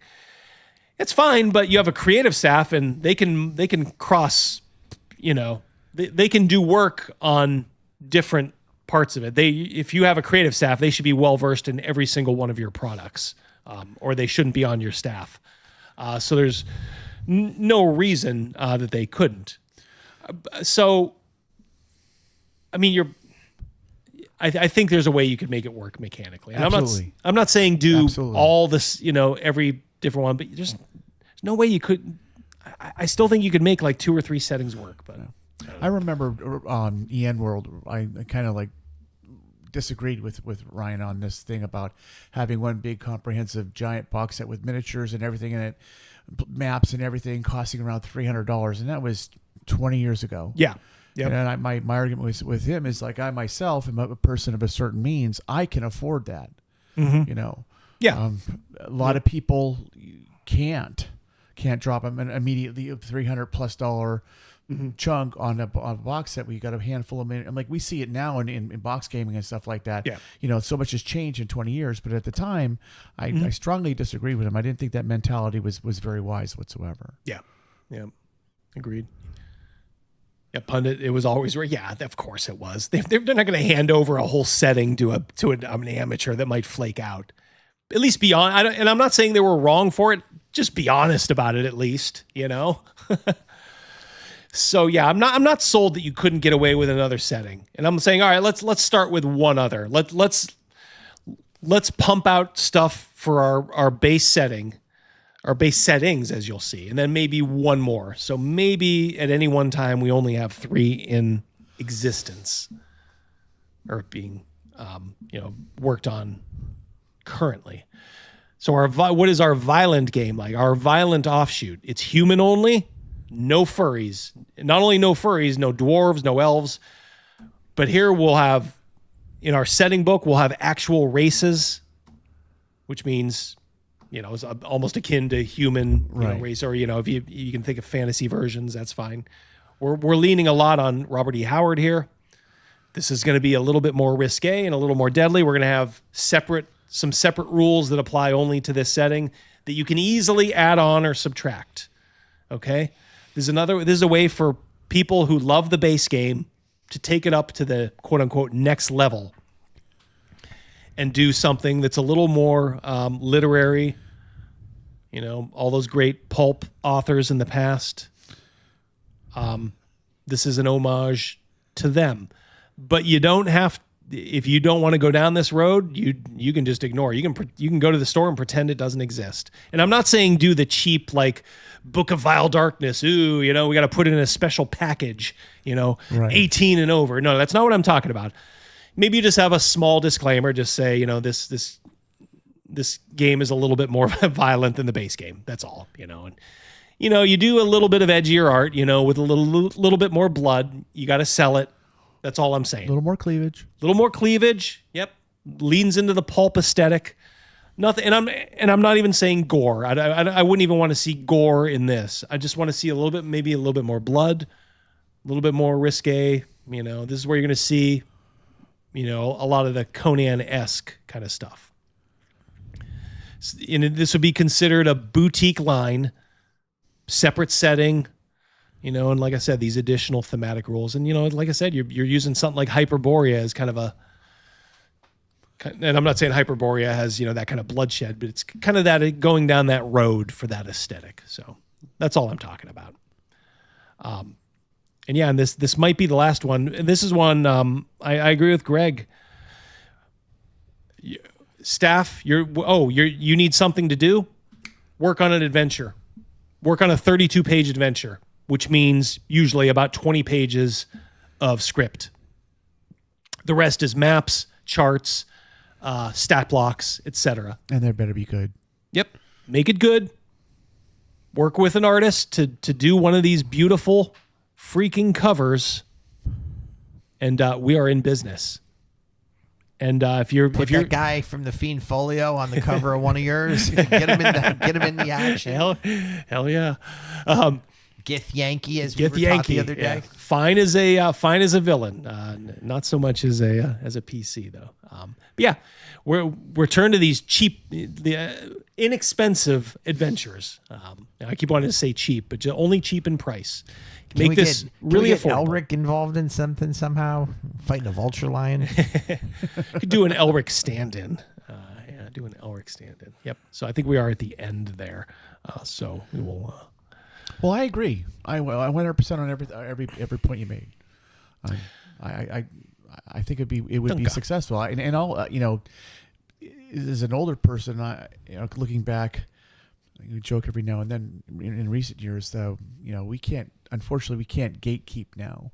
I wish we could have gatekeeped back then, but we do need to be able to draw people that are in motion now, and those people that don't want to see furries. They don't want to go have a festival, and they're out there. They are out there. I was thinking too, in a way, going away from these small lion. Lion. It's Vulture Lion. Going away from these beautiful old adventures, these standard, like inexpensive. I think what it's done is it's kind of contributed to the culture of sort of story gaming in a way, because the way it kind of got played back in the day is your DM would come home with, guess what I got? I got the Tomb of Horrors. Roll up a 10th level character. Oh, yeah, cool. Let's go through it. You'd have fun. You'd play it. Be a great Saturday afternoon of gaming, or you'd sleep over, play into the night. Awesome shit. And then you're done.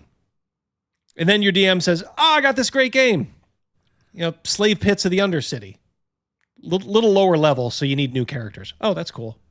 So you didn't really care like what happened to the character you just kind of played before. It's like, all right, what do we do next? And then, okay, maybe you string together a couple of those adventures. Like, ooh, I could use the same guy, couldn't I? That was kind of like a novelty almost. At least where we were growing up. Like I said, I didn't know anybody who had like huge long-running campaigns in the early 80s. Maybe I was like sheltered. It was always just these one-offs. Right. Let's do this adventure. All right, well, we'll do the adventure. And maybe there was a little bit of tie-in if it made sense. Like I'm going to agree with you. When I sat in on my older brother's games, I feel like we had to roll up a new character every week. Yeah. And I think a lot of it was because, all right, that was maybe part of the fun. Yeah. Kind of like how, to put it into sports ball, for fantasy football, isn't your draft like the funnest part? Well, that is a great way to put it. What a great example. Yeah. Oh shit, I get to go through and make a new character. Ooh, this time I remember how I played that other one. Now I'm going to do this. Gave you a good breadth of probably knowledge for all of the I got different 18 character classes. Strength. 18 double zeros, of course. My guy's riding a Kyrin. Crazy Mouse had a fixation with Kyrin back in the Every character I had in Kaner's world had to have a Kyrin. What is a Kyrin? It's like that magical unicorn lion. Oh, yeah, he had psionics. Yeah, they were like a buffed up unicorn. It was like a Chad unicorn.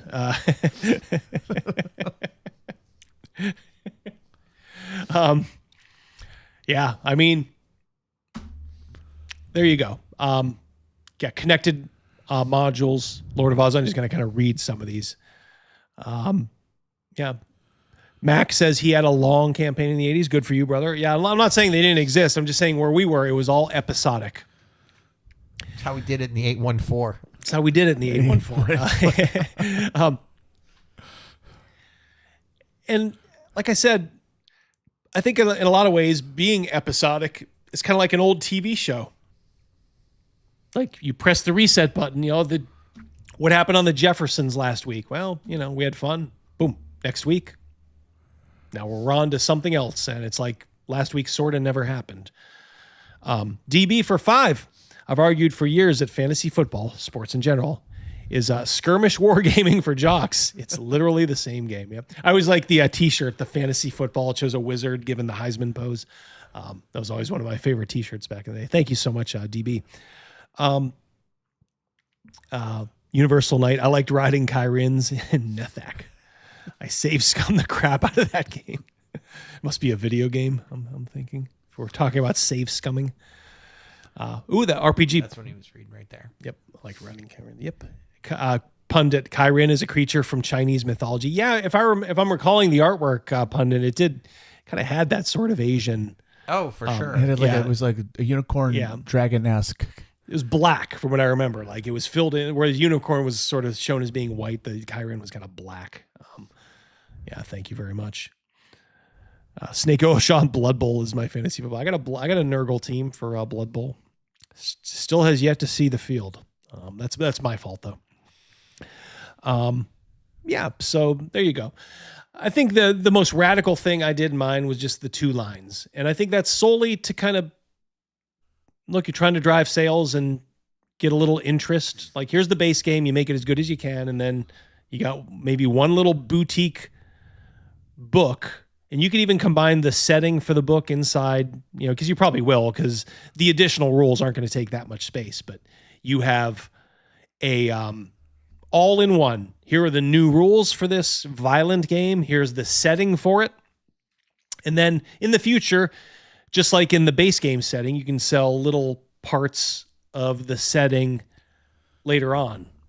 And then you sell campaigns for that too. And to piggyback off what you and Rogan were saying, like those mini adventures, nothing to do this week, create an adventure. I want one a month, and we're going to sell it for $10. Yep. Yeah.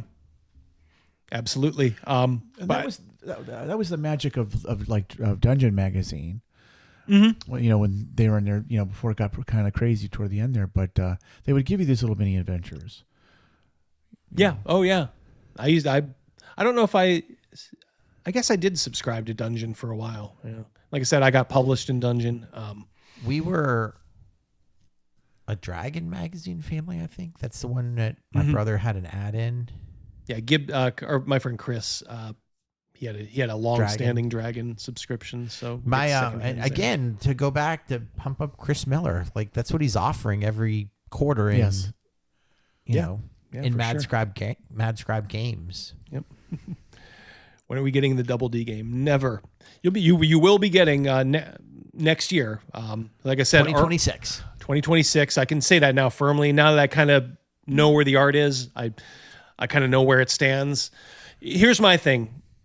I would rather tell you guys I'm working on something and you guys just kind of being like, oh, cool, let us know when that drops, rather than I'm going to take your money and now all of a sudden I'm sweating bullets because I'm waiting for stuff, or I have writer's block or something, or I can't figure out how to, finish this part of the adventure or what to do. So I am taking my time, and the writing is pretty much done by this point, but I got to do the layout. I'm going to do this because I want to do my own products in the future. So I need to learn layout.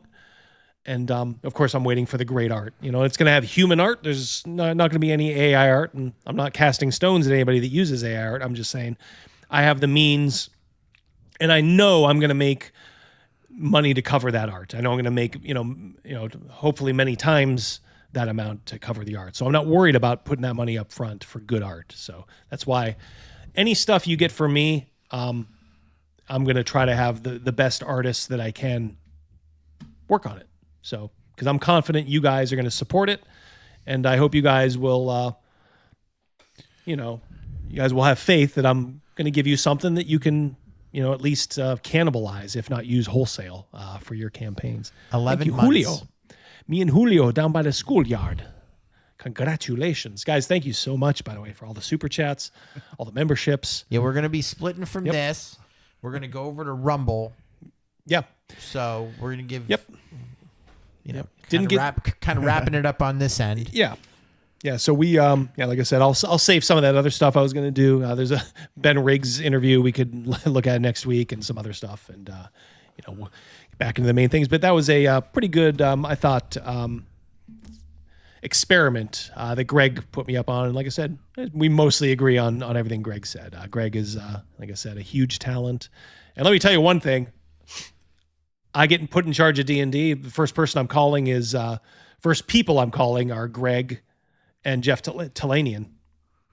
Guys, I need you. Greg, you can oversee the base game. Jeff Talanian, you're going to be overseeing the violent game. Okay? You guys are the managers.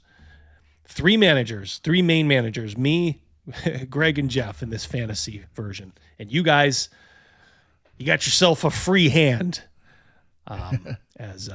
As the drifter said or the townsperson said in High Plains Drifter. Mercurius for 5.